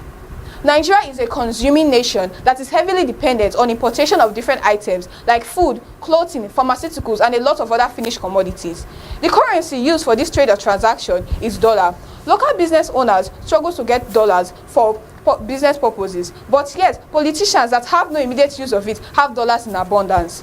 Business owners go to bank in search of dollars. Bankers direct them to private agents where they get it from the black market at an exorbitant price. Is this how the government claims to be supporting local businesses? Next is bribery and extortion. Entrepreneurs who are supposed to enjoy encouragement from government officials. Local businesses are often asked to offer bribes and payment to secure permits, license, and favorable treatment from government officials. In addition, because of bribery and corruption, government policies are inconsistent, making it hard to operate and adapt to changing regulations.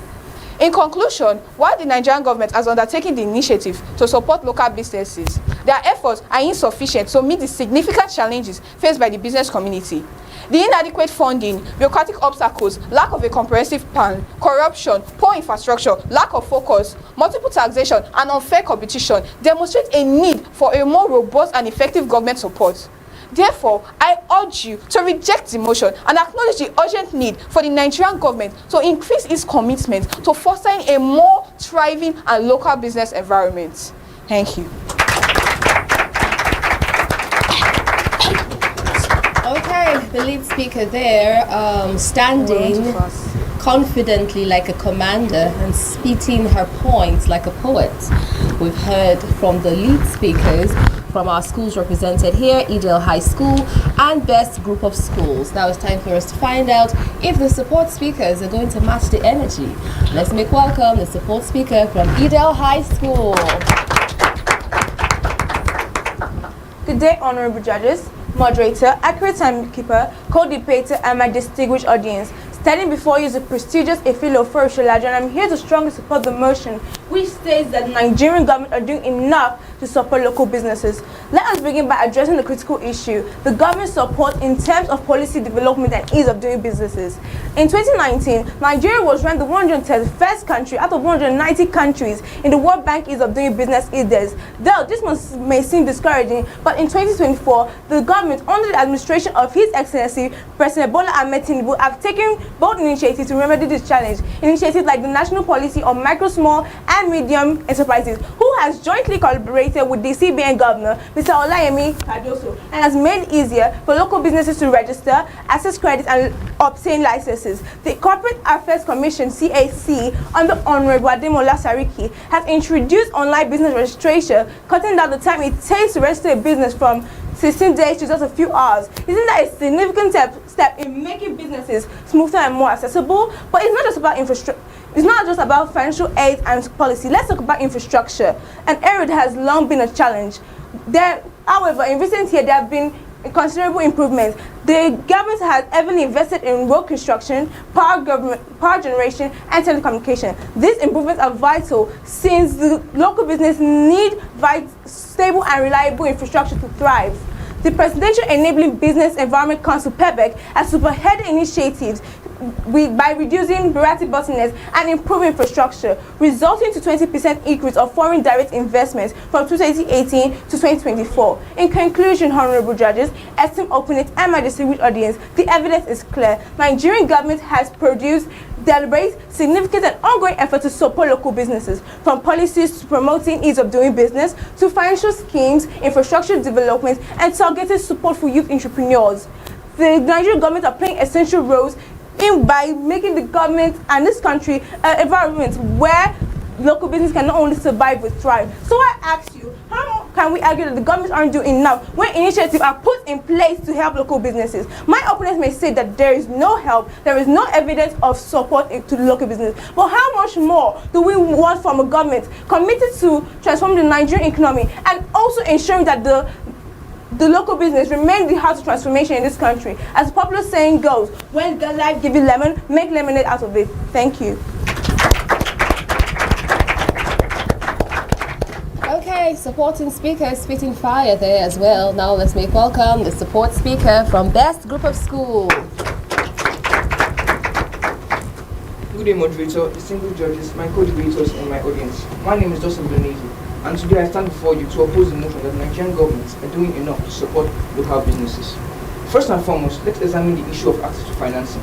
Many local businesses in Nigeria struggle to secure affordable loans. The interest rates set by financial institutions are prohibitively high, often exceeding 20% annually, which makes it nearly impossible for small and medium-scale enterprises, SMEs, to thrive. The government has made efforts to provide loans through initiatives like the Bank of Industry and the Central Bank of Nigeria intervention funds. However, the bureaucratic red tape and the lengthy approval processes tend to undermine these efforts. Many businesses complain about the lack of transparency in the disbursement of these funds, which creates a perception of favoritism and corruption within the system. In addition, infrastructure remains one of the most significant obstacles to business success in Nigeria. Despite some efforts to improve roads, electricity, and internet connectivity, the reality at hand remains stark. Power outages are still very frequent, internet services are unreliable, and transportation networks are inadequate in many parts of the country. All these deficiencies have placed enormous pressure on businesses, forcing them to rely on explosive generators, to invest in costly logistics, and to experience disruptions that can hinder productivity. Moreover, the Nigerian government's focus on supporting large corporations often comes at the cost of local entrepreneurs. While there are numerous incentives for multinational corporations, such as tax breaks and import duty waivers, receive little or no support of the same scale. Finally, corruption and mismanagement of funds have severely undermined government's efforts to support local businesses. Funds intended for local businesses have sometimes been siphoned off by corrupt officials.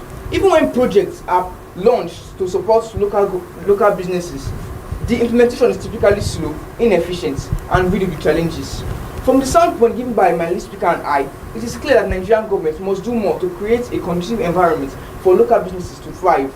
And until that is done, it cannot be said that the Nigerian government are doing enough to support local businesses. Thank you.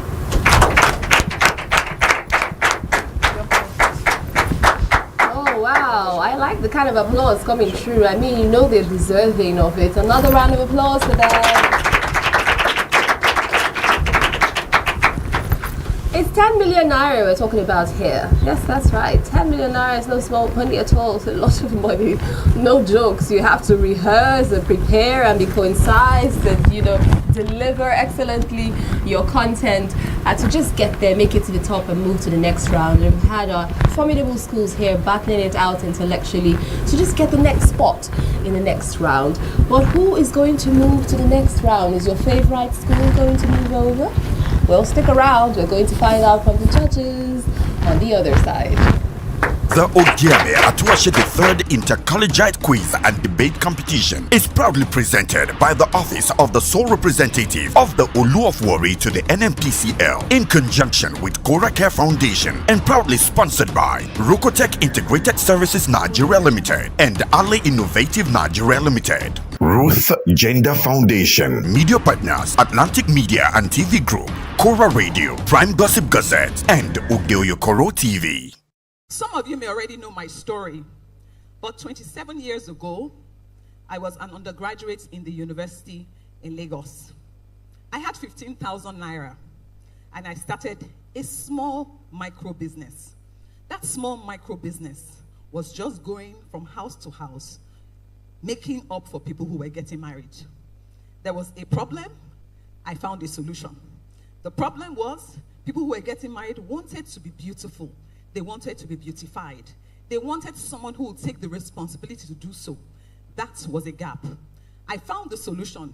My skill, my hand, my fingers, my brushes, my brown powder, as they will call it, my lipstick, my blusher, and I went from house to house. When I started 27 years ago, nobody else in Nigeria was doing it as a business. So that young girl, an undergraduate, started something small. But that seed grew, and it grew because I was consistent. And with my consistency, I was also excellent in what I was doing. As I was doing it excellently, opportunities began to grow. So from that small, tiny 15,000 business doing makeup, it grew from that to a retail chain of stores. How many people have heard of House of Tara in the room? Thank you. So the reason why House of Tara is the well-known name today is because one girl took that small skill with that small money and started consistently to build something. Today we have retail stores across the country. In every major city in Nigeria, there is a House of Tara. From Kano to Kaduna, from Ilorin to Asaba, from Benin to Uyo, from Uyo to Enugu, from Lagos to Ibadan, across the country. Apart from Nigeria, we're in Ghana, we're in Kenya, and we have distributors all around the world.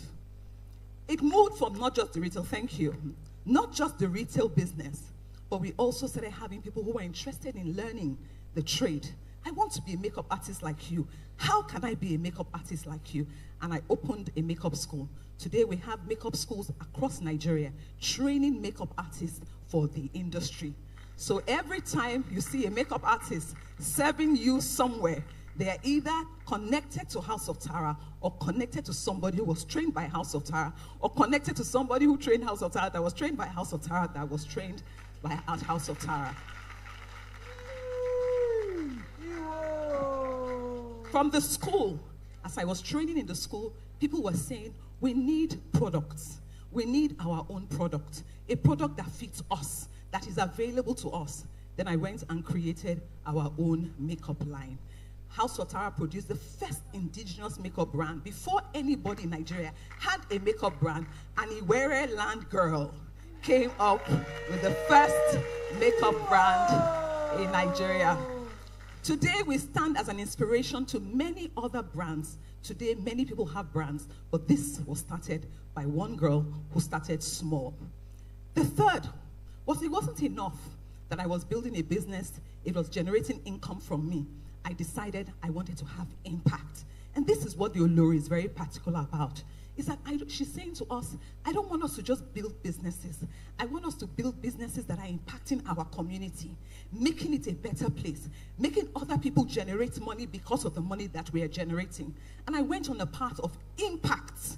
And what was impact? I started to train people and mentor.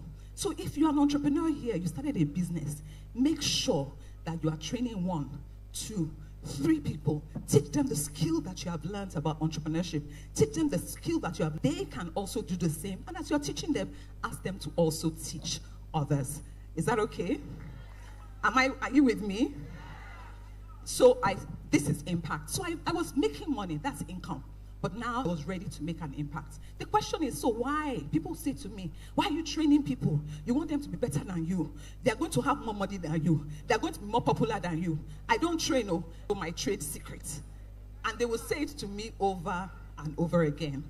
But Olori has said, I don't want us to be entrepreneurs, just entrepreneurs, business people. I want us to be leaders. You cannot be a leader if you are not impacting. So I went on the higher highway. And the higher highway was a path of income, but also impact. So if you are making money, it's not enough for you to make money. It's also important that when you wake up out of this year, you say, this number of people are people who I supported. I taught them what I knew. I taught them what they needed to know. I advised them. I sponsored them. I called people to support them. And that's how I've become who I am. My last point is from income to impact. also led to influence. Today, my Olu and Olori have recognized me by inviting me to speak on this platform. I will not be on this platform if I didn't make an impact. So today, I have influence. I have influence because they've given me this platform to speak to this audience of people in the room. Am I correct? So we must, as Ishekiris, number one, make sure that as we are entrepreneurs and making income, we must make impact. As we make impact, we must have influence. So income, impact, influence. If you have not generated money and touched lives, you cannot have influence. This is my charge to everyone today. Thank you, my king and my queen. Atlantic TV, culturally inclined, uniquely different. Wow! 20 billion naira up for grabs! Oh my god! The Ogiame Atuwatse III inter-collegiate quiz and debate competition. The prize pool doubles from 10 million naira to a whopping 20 million naira. 10 million for the best in debate and 10 million for the best in quiz. Atlantic TV, culturally inclined and uniquely different.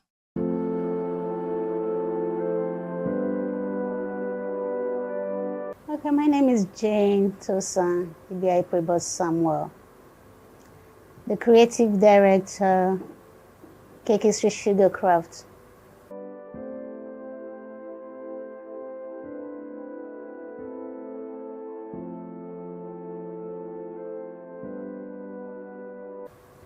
It's been a real big honor being part of this competition and being a judge. It's been quite educating, informative, and I'll say a worthwhile experience. Having these kids come out, talk. When you see them sitting calmly, you will never believe they have so much stuff inside them to pour out. And to think that it's coming from Warri, Delta State, it's been really fun. It's been really enjoyable. Wow, why not? I've learned so much.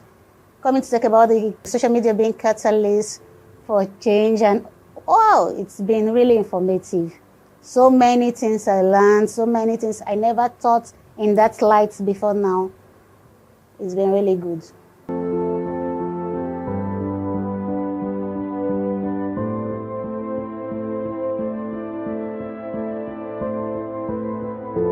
This has been a really good initiative coming from the Ogiame Atuwatse III.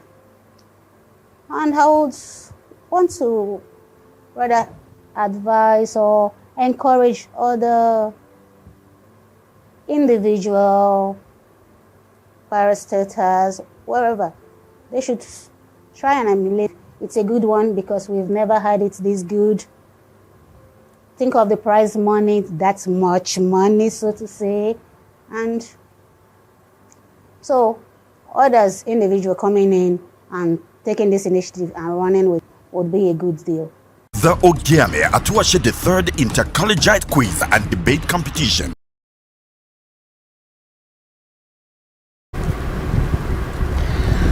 It's kind of like fireworks around here, an explosion of words and logic and wit from our brilliant minds that have just had their presentation. We are super glad you made it to round 2, and we're rooting for you, hoping you're going to make it to the next round. I can see that you're all up. Calm down and breathe, everybody, okay? During the break, I hope you had some time to, catch your breath and take a glass of water, because right now we're going to visit the table, the panel of our judges, and they're going to express their concerns, their observations, and what they witnessed from the presentations. It's the Ogiame Atuwatse III Intercollegiate Quiz and Debate Competition. A warm round of applause. Judges, the floor is yours. Well done to both schools, or the chief speaker, the supporting speaker, Well done. Well spoken. I think you've done something good, and it's been quite informative. For instance, some of us didn't know that Donald Trump has cut down taxes, thereby encouraging local farmers. That's quite informative. But let me find out, is any of the contestants living outside this country? If you flew into Nigeria maybe yesterday, let me see your name. Anyhow, we're all here in the system. Amen. And somebody suggested that a state of emergency should have been declared. God bless you.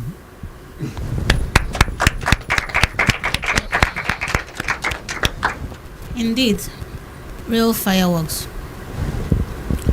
Both teams have done their job and they delivered. We have time management as part of the criteria, and I would have expected you try as much as possible to use your time rather than using just half of your time. I mean, the lead speaker here, you just used half of your time. You gave us some organization, you talked about the SME, the Bank of Industry, but not really going into what they do, how much they've helped. Thank you.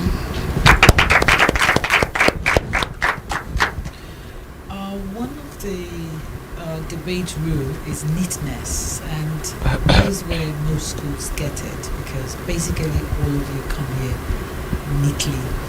But with best schools, you expected best from you guys. The lady was, neat enough, but our Oga, his tie was not properly knotted. He's hanging. It's either you should have taken off the tie, or you would have knotted it, and that is -1. And that's where you have to be careful. All these little points add up. Thank you.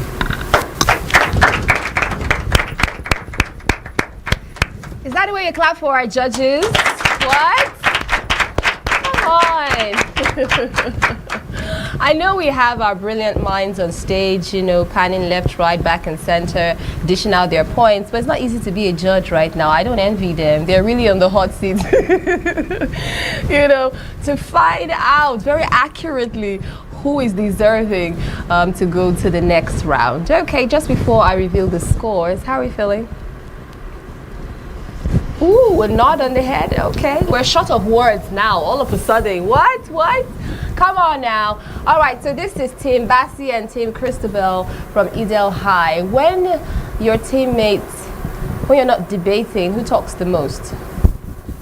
You do? True confession. So you're the quiet one. Aha. Okay, nice pair going on there. We like the collaboration. How about you guys? Best? Group of schools? I say hi over here. Alrighty then. Okay, let's celebrate them.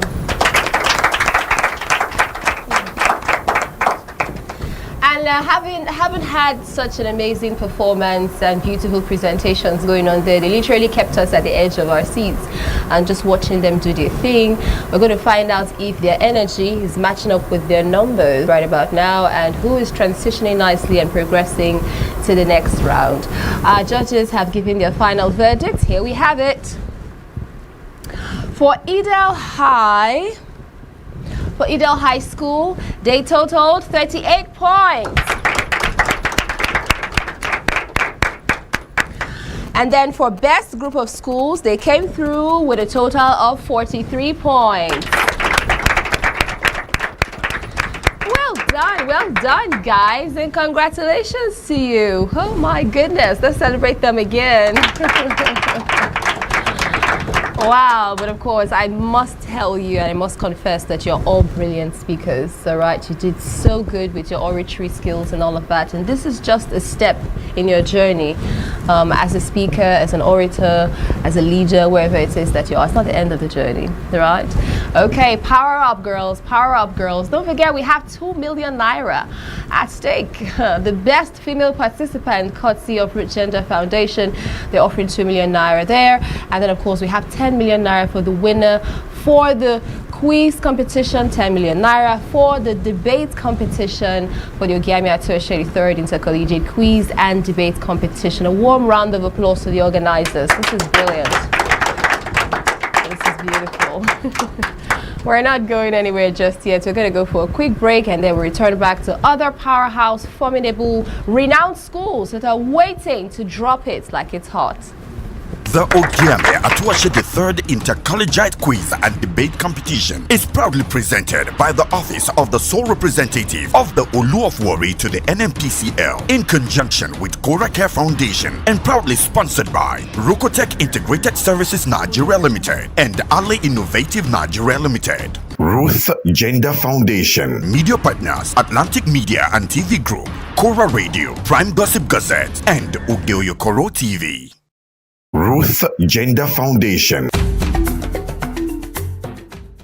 I'm Ruth Edema Collins. I hold a first degree in physics electronics, a postgraduate qualification in business administration, and a nationally certified French language tutor.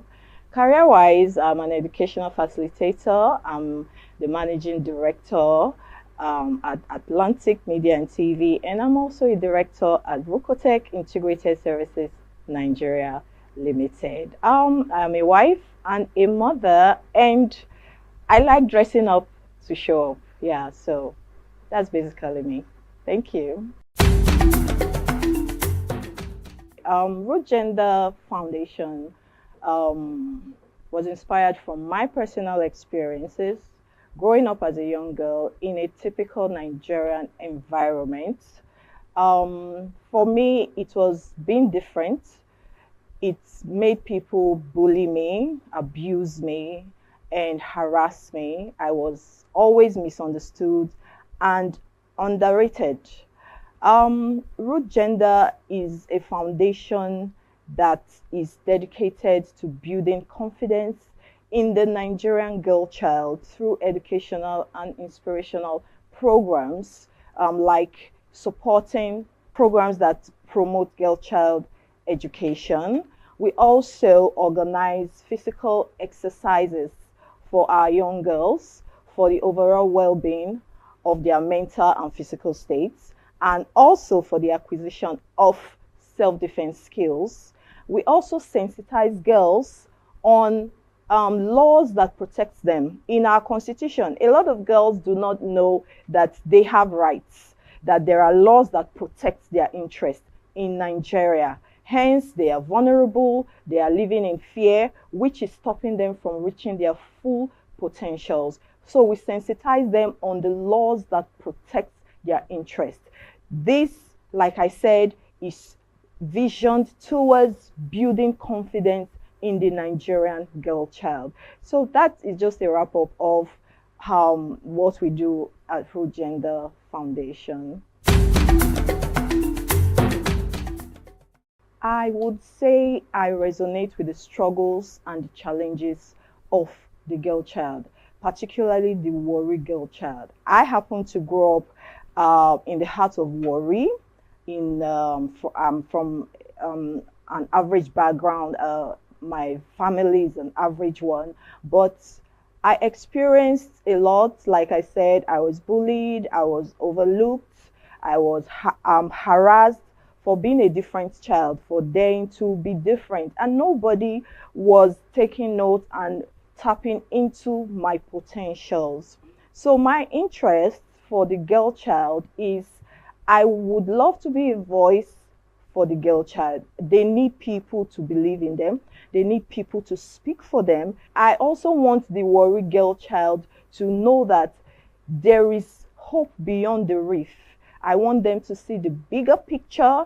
I want them to know that they can compete on global platforms. They can compete on international platforms, and they can do very well. We have the likes of Ada Gold, or Maumi, and the rest of them. They are all competing very well on international platforms, and I know that you too can do that, and I want you to know that is why we are here. Root Gender Foundation is here to make you understand that you can actually be what you want to be.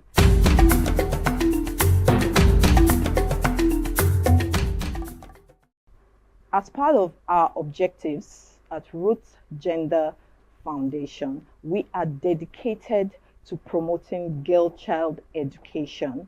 Like I said, I represent the brand Warri Girl Child. I represent the brand the African Girl Child because I have gone through the struggles and from there to here. So giving 2 million to the best female participants is just a way to share them on. It's just a way to make them know that we believe in you. I believe in you. You can look up to us. We are sharing you on. It is not about the money. We believe in your potential. We want our girls to know that you are doing the right thing at the right time. You are in the right place, and this is what you should be doing. That's why we are supporting you, and we will always be here to support you.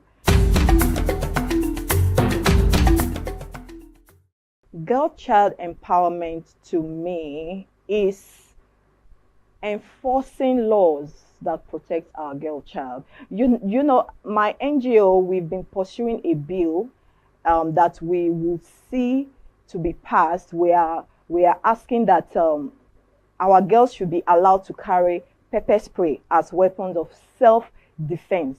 Because if you look at it, our women have nothing to protect themselves. They are just there by the grace of God. So we are pursuing laws that will protect the girl child. So empowerment, girl child empowerment to me is enforcing laws that protect the girl child, educating the girl child on time and money management, financial literacy, and equipping them with self-defense skills. Also, access to quality education. This to me is girl child empowerment and nothing more. A girl child must possess effective communication skills. They should be able to communicate effectively. A girl child should be financially literate. She should know how to manage her finances, and she should also know how to manage her time. Yes. Also, most importantly, another skill is self-awareness. It's important for our girls to know who they are, to believe in themselves. That's the vision of our NGO, building confident girls that can achieve their full potentials in Nigeria. That is our NGO's vision. So yeah, those are some of the skills I believe that the girl child should possess.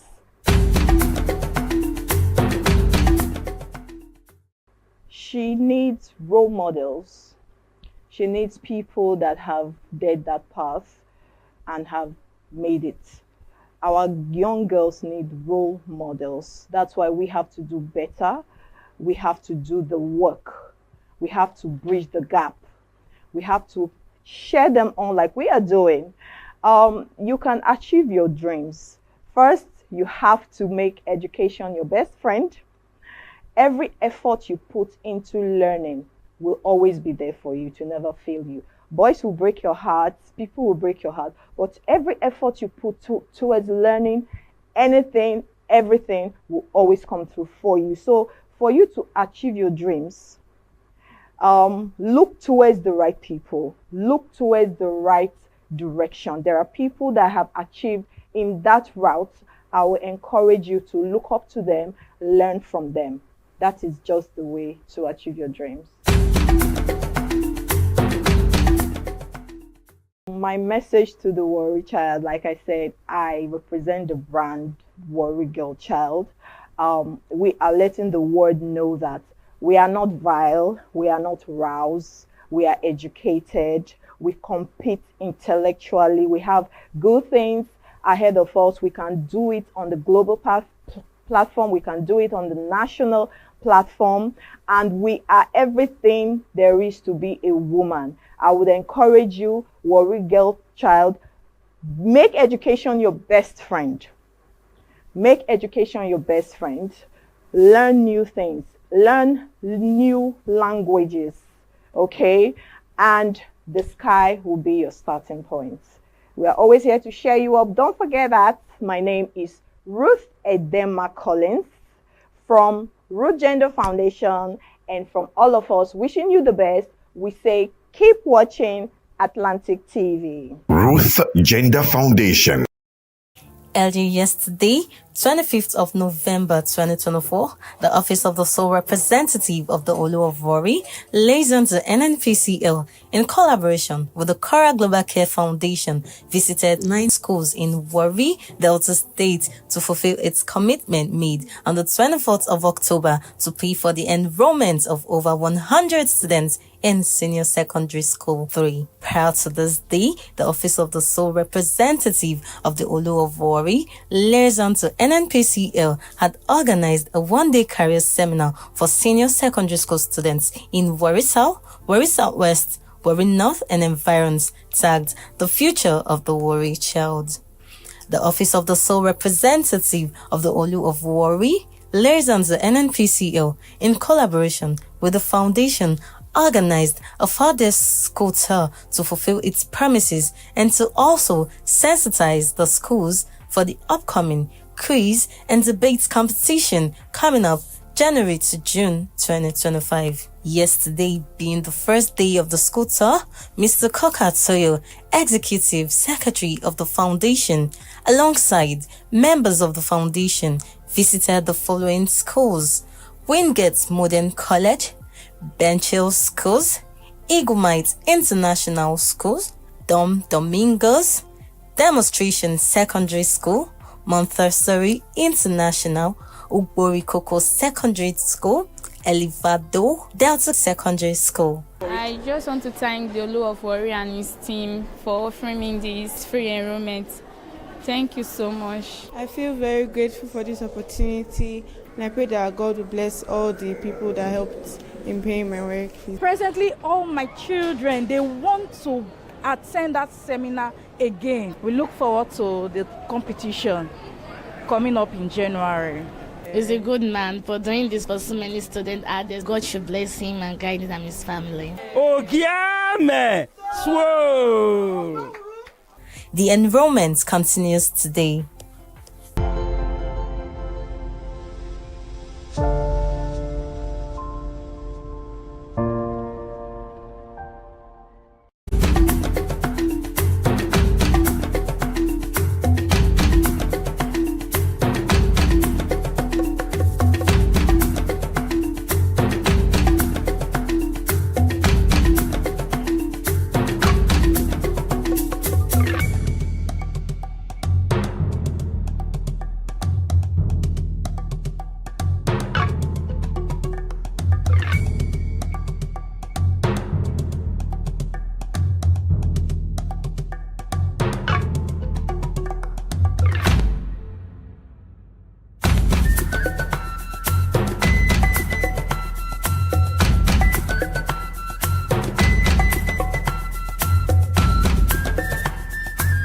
Atlantic TV, culturally inclined and uniquely different.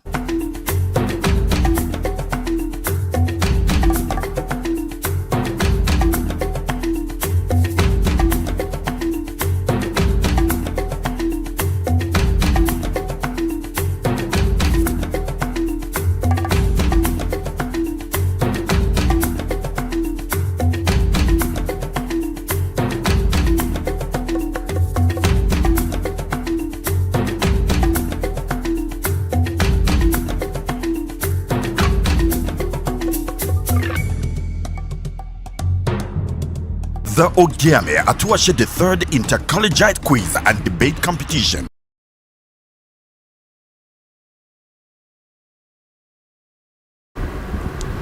Hello and thank you for staying with us. You have to get ready and brace up because the atmosphere is charged up. The stakes, they are higher. And of course, the battle is about to begin. We're igniting another session right about now for the Ogiame Atuwatse III inter-collegiate quiz and debate competition. Yes. Okay, I like the sound of knockout. Boom, boom, bang. Okay, one school is gonna leave, the other is going to progress nicely to the next round. What school is that gonna be? You have to keep it locked in at Atlantic Media and TV to find out. We've had 6 schools already, we have 4 more to go. Right now, for the next couple of sessions, we have Bumi schools. We have majority schools. We have Dornuma College and St. Michael High School. Awesome, wonderful. We're so glad you made it to round 2.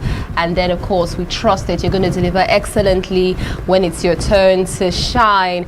Now, let's make welcome our amazing, distinguished panel of judges who are going to be scoring nicely based on the criteria for the debate.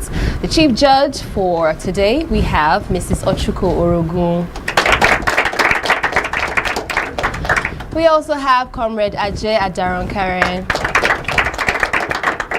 And then finally, Mrs. Jane Tosan EBI Privo Samuel. Okay, I'm your host and moderator. My name is Rejoice Debekeme. They drop you like it's hot hosts. When you're with me, remember, you don't have a choice but to rejoice, okay? So everybody breathe and everybody calm down. Debaters, are you ready? Yes. They're all girls. Wow! I like that. And we have a touch of red. What's going on with the red? You guys didn't give me the memo. Do I have any touch of red? No, I don't. What's happening, girls? Red, red, red. Okay, I hope at the end of the day we won't shout, either red, okay? And then we're going to be fine. Keep in mind that we have 2 million naira at stake for the best female participant, courtesy of Pro Gender Foundation. We're rooting for you. Let the games officially begin. Well, hold on. We have to hear from our judges first. The guidelines, huh? All right, over to you, judges. Debate rules. No use of mobile phones. Cheating leads to immediate disqualification. Decorum for all participants and teachers. Speakers present well-structured arguments with logical reasoning and supporting evidence. Interruption of an opponent is not allowed. All participants will get a total of 9 minutes per team. 6 minutes for lead speaker and 3 minutes for supporting speaker. A countdown will begin 1 minute before the stop. Exceeding the time limit leads to deduction of marks. Judges are only expected to give their remark after each session along score points. Participants will be judged based on content delivery, public speaking and presentation skills, confidence, clarity and accuracy, neatness, time management, and the use of offensive language. Personal attacks or unverified claims may lead to disqualification or score deductions. The audience is only permitted to chair after the presentation is concluded or indicated by the moderator. This is to avoid distraction to participants.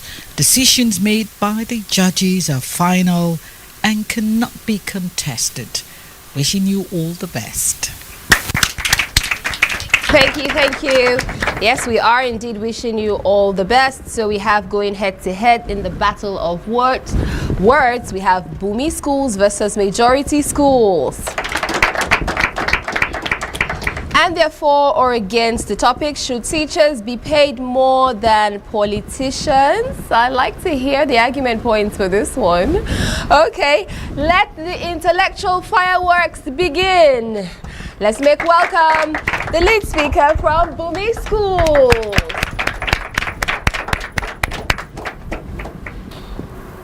A teacher affects eternity. You can never tell where his influence stops. These are the words of Adam. A good teacher inspires hope, ignites the imagination, and instills a love of learning. These are the words of Brad Henry. Not everyone has the patience of a saint, a heart of gold and dedication without an end to do what teachers do. They don't only teach, they love, they care, they counter advise, they listen, they motivate, they are an inspiration. They do all this, but are never rewarded up to a penny compared to what politicians earn. Our teachers to be appreciated more.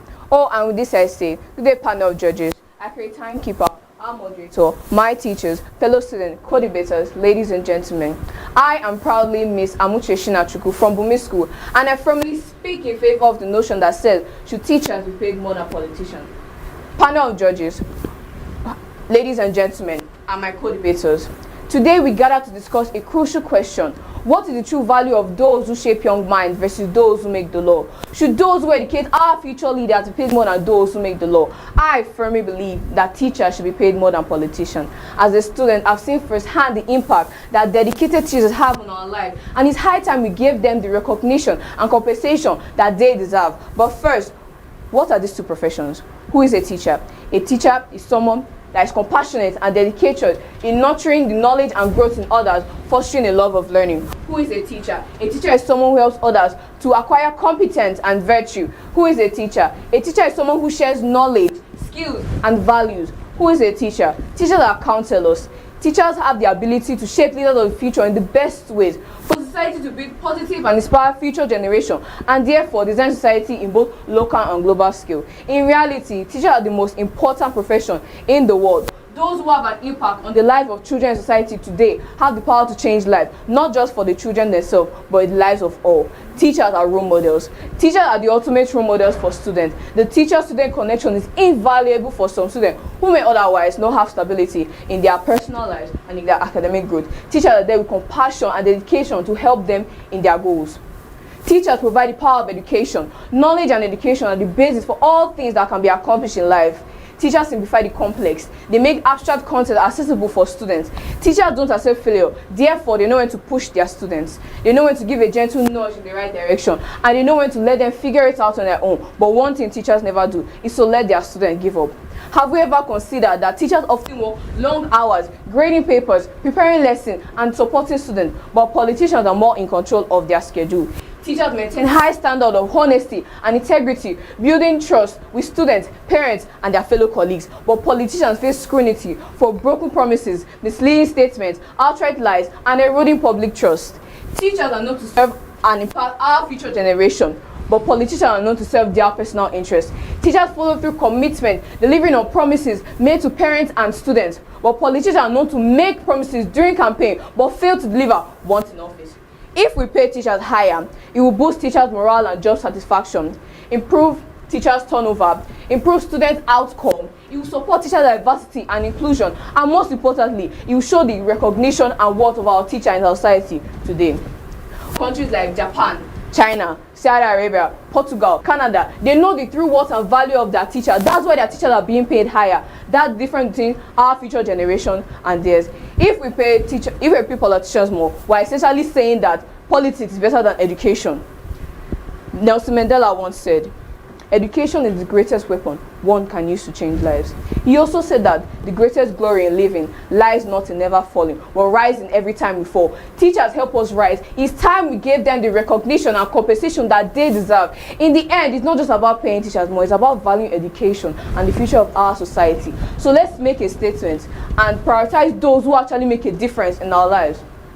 My co-debaters, I'll leave you with this. Who should actually be addressed as honorable? The politicians who squander our people's money, or the teachers who educate and inspire our future generation? Who should be actually appreciated more? The givers of knowledge who inspire and educate our future generation, even our politicians today, or the receivers of knowledge who have proven to us time and time again that they are not worthy recipients of the pure and eternal knowledge that teachers have given to us? I remain Miss Amuche Shinachuku. Thank you.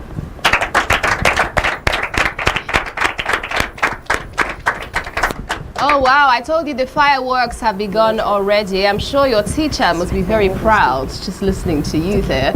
Okay, now let's have the lead speaker from Majority School. Should teachers be paid more than politicians? Good day, moderator, panel of judges, accurate timekeeper, my co-debaters, distinguished ladies and gentlemen, and my fellow students. Standing before you is Ariel Elisa, and I'm here with we are from Majority Schools and are here to oppose the motion that says, should teachers be paid more than politicians? First and foremost, what is politics? Politics is a process whereby groups of people make decisions. It is the art and science of governance, which include administering public services, managing conflicts, and making laws. Who is a politician? A politician is a person that is actively involved in political process, typically by seeking or holding an elected office. They represent the interests of their constituents. The topic today, or the question rather today, says, should teachers be paid more than politicians? I disagree with that, and I have some few points to support my stand. Teachers are crucial for shaping young minds and preparing them for the future. Their dedication and hard work are essential for the society. Yes, I agree with that. But the politicians contribute to the well-being of the nation. Their primary focus is on governance and the well-being of their nation.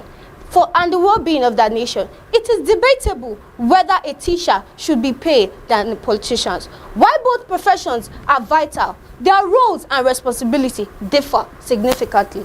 While it is tempting to argue for higher teacher salary, it is important for every one of us to acknowledge the fact that politicians solve complex issues in a national and international scales. Politicians often work long hours. And have to solve issues in a national or international stage. So what are you trying to say? Are you trying to say that the teacher does more work than the politicians? No, they don't. For instance, politicians have been seen as having more power and influence, face immense pressure and stunting, requiring them to make critical decisions that impact the lives of many. So are you trying to tell me that the teacher does this? The teachers are not capable for this. I'm not trying to criticize the teachers, but they do not have the same capacity, the visibility, the adaptability that politicians put into the work they do. And let me give you some examples of politicians. We have, just like my opponent has said, Nelson Mandela. And let us come to our country today, Nigeria. We have some politicians that gave us a name in our country to be known around the globe. We have the late Dr. Nnamdi Azikiwe. We have Chief Obafemi Awolowo. And let me give you some examples. Impact in the society. Politicians play a direct role in governance and long-term well-being of the society by addressing societal problems, security, and economic health. Teachers, therefore, are crucial for shaping young minds. Yes, I know. But they do not influence direct, although profound is generally indirect. Like my opponents may say that teachers mold individuals. I agree to that, but I want to ask you a question. Are they capable? Are they resourceful? Did they have the visibility to solve the complex issues that politicians deal with in policy decisions? And I leave my opponent to answer that. Let's go to the other. Scope of work. Politicians often work long hours and have to manage complex issues in a national or international scales. Their job also involves handling crisis and negotiating with other governments in making critical decisions in time of uncertainty. Meanwhile, the teachers face challenges in the class and work within a more predictable and structural hours. It is not necessarily a matter of who deserves more, but rather recognizing the unique challenges and responsibilities of each of the profession. Market dynamics. Salaries often reflect to every market driven. Politics salaries reflect to their responsibilities, visibilities, and their public content associated with their roles. Politicians often come from diverse backgrounds, having a pioneering careers such as law, businesses, and public services. Let's go to the teachers. The teachers are crucial. That is what we have to say about this. But the teacher in this field come from an abundant supply of different professions. So this justifies that politicians should be paid higher than teachers due to their work, their compatibility, the essence, the resources that they give to the nations today. In no further ado, I want to tell everyone, both my judges, the moderator, and my co-debaters, that the financial pressure on government can be driven to salary distributions.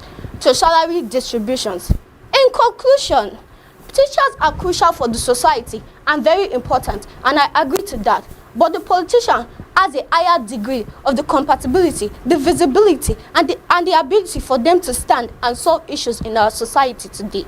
Politicians have the scope of commensurate with the complexity of their works, making them role model to the eyes of some individual due to their pattern of their work. So should teachers be paid more than politicians? Obviously, no. Thank you.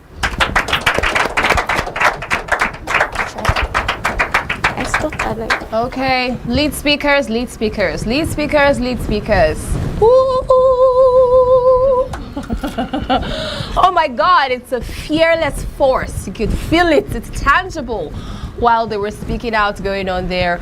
And yes, we're super impressed. Let's see how the support speakers are going to fare. Now let's welcome the support speaker from Bumi School.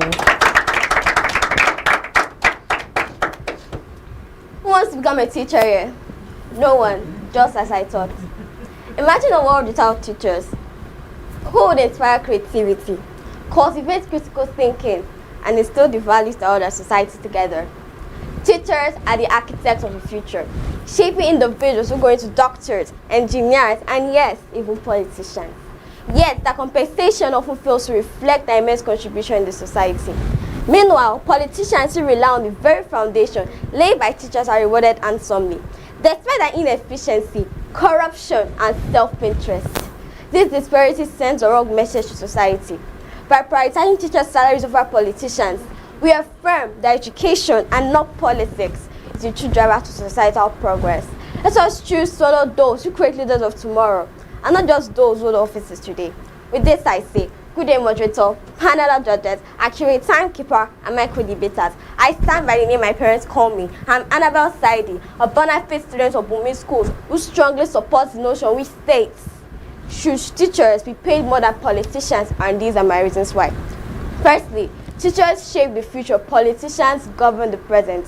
Teachers educate and nurture future generations, laying the foundation for every society's success. Their role impacts every field, including politics, by shaping informed, capable, and ethical citizens. Politicians primarily address current governance issues, reacting to crises rather than building long-term change.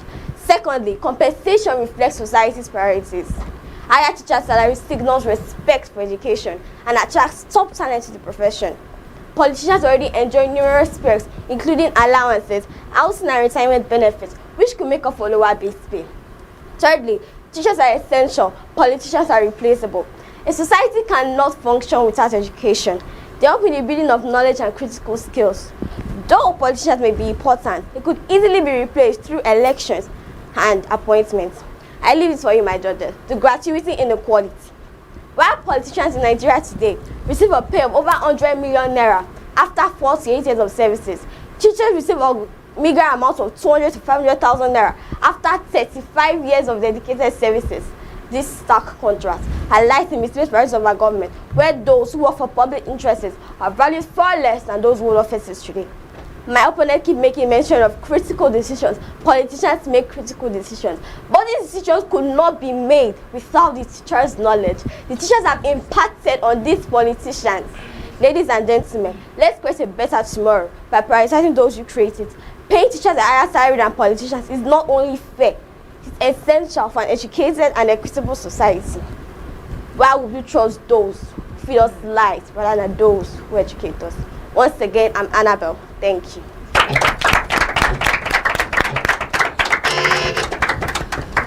Oh wow, we've just experienced some head shaking, hand wielding, waist shaking, explosive supporter there. I mean, don't let the size fool you. That's the definition of small but mighty.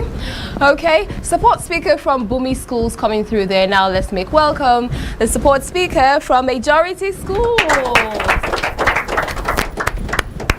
Has been introduced as Erobaga Teji by my lead speaker, I have come to add but a few to what she has said. The main role of a politician, the main duty of a politician is service. A politician can act as a teacher, but not all teachers can act as a politician. Obviously, leaders are teachers. The duty of a politician is to be a representative. Politicians are not experts. Experts are experts hired for their expertise. Politicians at higher levels make decisions that affect entire population, economy, and entire society. The weight of this decision and their potential consequences justify higher compensation. As my opponent had said, teachers are the one who's shaping politicians. But I will tell you that people are made in life. People have different purposes in life. So you can't say that. Let's move further. That's a topic for another day. Now let me ask you, how many teachers have been called upon whenever there's a failed politician? How many teachers have been questioned based on inflation? Of course, none. But whenever a politician defaults, entire finger points at them. Even the teachers that you say shaping them, blame them. They handle responsibility. They bear the responsibility of large budgets, complex economy, and the well-being of numerous lives, including that of the teachers. The politicians, they face media attention, public observation, within and outside, as far as their personal life. Now tell me, how many teachers face that much media attention and paparazzi? They face lots of stress because their work require long time. Their work require thinking and making of decisions. Even the 24/7 cycle amplify this pressure. Since the world was created, politics have existed. Even in our present day, 98% of our youth, if not 100, want to be like the politicians and not teachers. How many people have you seen saying I want to be a teacher? Of course, none. Even to the Bible, Moses was a politician. Even Solomon was a politician. The way he handled the case of the two women who came to meet him. How many teachers have that mindset? How many teachers have that ability? How many teachers are capable of handling an issue like that? Teachers make decisions in class, but politicians make decisions that requires the entire world, an entire country. With this, I want you to sit and think. Should teachers be paid more than politicians? Of course not. Thank you. A fearless support speaker there from Majority Schools, and Majority not just in numbers but in power, in precision, in persuasion, going on there, spilling it out for us. Let's celebrate the lead speakers and support speakers from both schools. Well done, well done. Wow, I'm sure your teacher is looking at you right now and just saying, I'm going to forgive you just this once. It's a debate. It's okay, you know, but of course I'm sure they're super proud of you. Okay, I can't wait to find out how these teams fared, and I'm sure you can't wait as well. We're going to go for a little break and of course give the judges some time to accumulate all of that, and then when we return they're going to let us know what their observations and their thoughts are, and of course also their verdict. Now just before we go for a break real quick, I'm just going to get back to our page at Atlantic Media and TV and see some of your comments. Who is here? We have Ogu Ufoma, just one word, hot with a triple T. Okay, I have Favor Fervent. They're saying, I can't wait to hear my baby. Okay, you didn't say who your baby is going on. Toyo Eboma says, congratulations to the other school, St. Anthony Group of Schools. Don Domingos was quite giving. That's Honka, good luck. And then Ojumudu says, I'm appreciative of the Don Domingos representative for her presentation, even though I didn't agree with her perspective. So lots of people, they're rooting for the different schools, you know, that are their favorites. Okay, we're going to see more of that. Let's go for a break. When we return, let's find out who's going to the next round. Stay with us. Who has got what it takes to wear the intellectual crown? Who will conquer the stage and walk home with the King's Prize? The Ogiame Atuwatse III inter-collegiate quiz and debate competition moves into the next phase, and the prize has just doubled. Now the debate champion will take home a jaw-dropping 10 million naira. Likewise, the quiz winner, a mind-blowing 10 million naira. And if we have a single winner in both categories, the winner takes home all 20 million naira. The Ogiame Atuwatse III inter-collegiate quiz and debate competition is not just a contest, it is the clash of brilliance, strategy, and determination. The fire is on.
The Ogiame Atuwatse III inter-collegiate quiz and debate competition.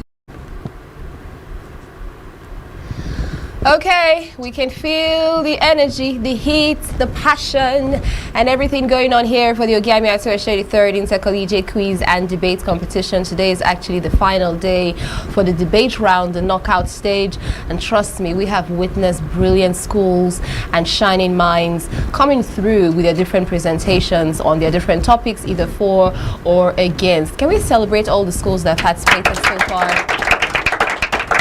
Amazing. I'm your moderator and host, it's Rejoice Debekeme here. Just before we get to the table and the panel of our honorable judges, let me find out from my delectable, amazing, beautiful ladies, debaters. I want to find out something real quick. All right, so from Bobby Schools. Are you ready for this? Breathing. What's the funniest thing? I know you've been preparing for this for a bit, right? What's the funniest thing, silliest thing, most embarrassing thing that has happened while you're preparing for this debate? Simisola, you want to go first? Okay. While we're preparing for debate, we actually create settings of this scenario in our classroom. You create settings? Yes. Oh. And we'll be like, once again, I'm a joy, Debekeme. Oh my God! Really? Okay. Yeah. That's all. That's what you guys do? Yes, we do it a lot. Wow. So I'm the clown now. There you go. What's going on? What's your name again? Let me take that down. Send it to you. Okay, but that's interesting. Nice. All right, Sheena. Same. The same? So you guys just practice. And then your friends are there with you doing all of this, your classmates? Yes, and our teacher. And your teacher? She's the one that started it. She's the one that started No, it. He's the one that started it. Remind me after the session, we have some scores to settle. Okay, Lisa and Precious, what's happening behind the scenes? Play the script for us. Yes, tell us about it. Nothing really much, just trying to prepare for the debate and still yet go with the vibes and the flow of the environment and trying to be like, I can do it. It's just what I do every time. I'm like, it's not really embarrassing, but I've always been excited to just come up here and do something. Just be excited. Yeah. That's what's happening at the background. Nothing embarrassing, really. Nothing much. How do you practice? How do you rehearse? I realize like it's a scenario in my mind. I don't actually. You don't have people in front of you. No, you rehearse in front of you. I imagine the scenario like everybody's there, all eyes on me, all and eyes they're on watching me. But it's not really embarrassing. It's not really embarrassing. Okay. All right, Lisa. Precious. Precious. It's okay. We just pray about it. Nothing much. We just give God the glory for the great things He has done. Okay. Interesting things always happen, you know, behind the scenes before we prep up for that big moment where we're on stage, lights, action, cameras, and all of that. Some people have to drink water. Some people have to sleep extra. You know, some people need a hug. You know, interesting kinds of things that happen behind the scenes before people come in front. Maybe I should reveal what happens behind the scenes for me. Should I? That will be later. Let's get to the panel of judges. Judges, over to you. Tell me what you think. Well. Thank you very much, very distinguished moderator. It's been very, very interesting. Persuasion, like we normally would say, very convincing, and of course, everybody trying to pull the string.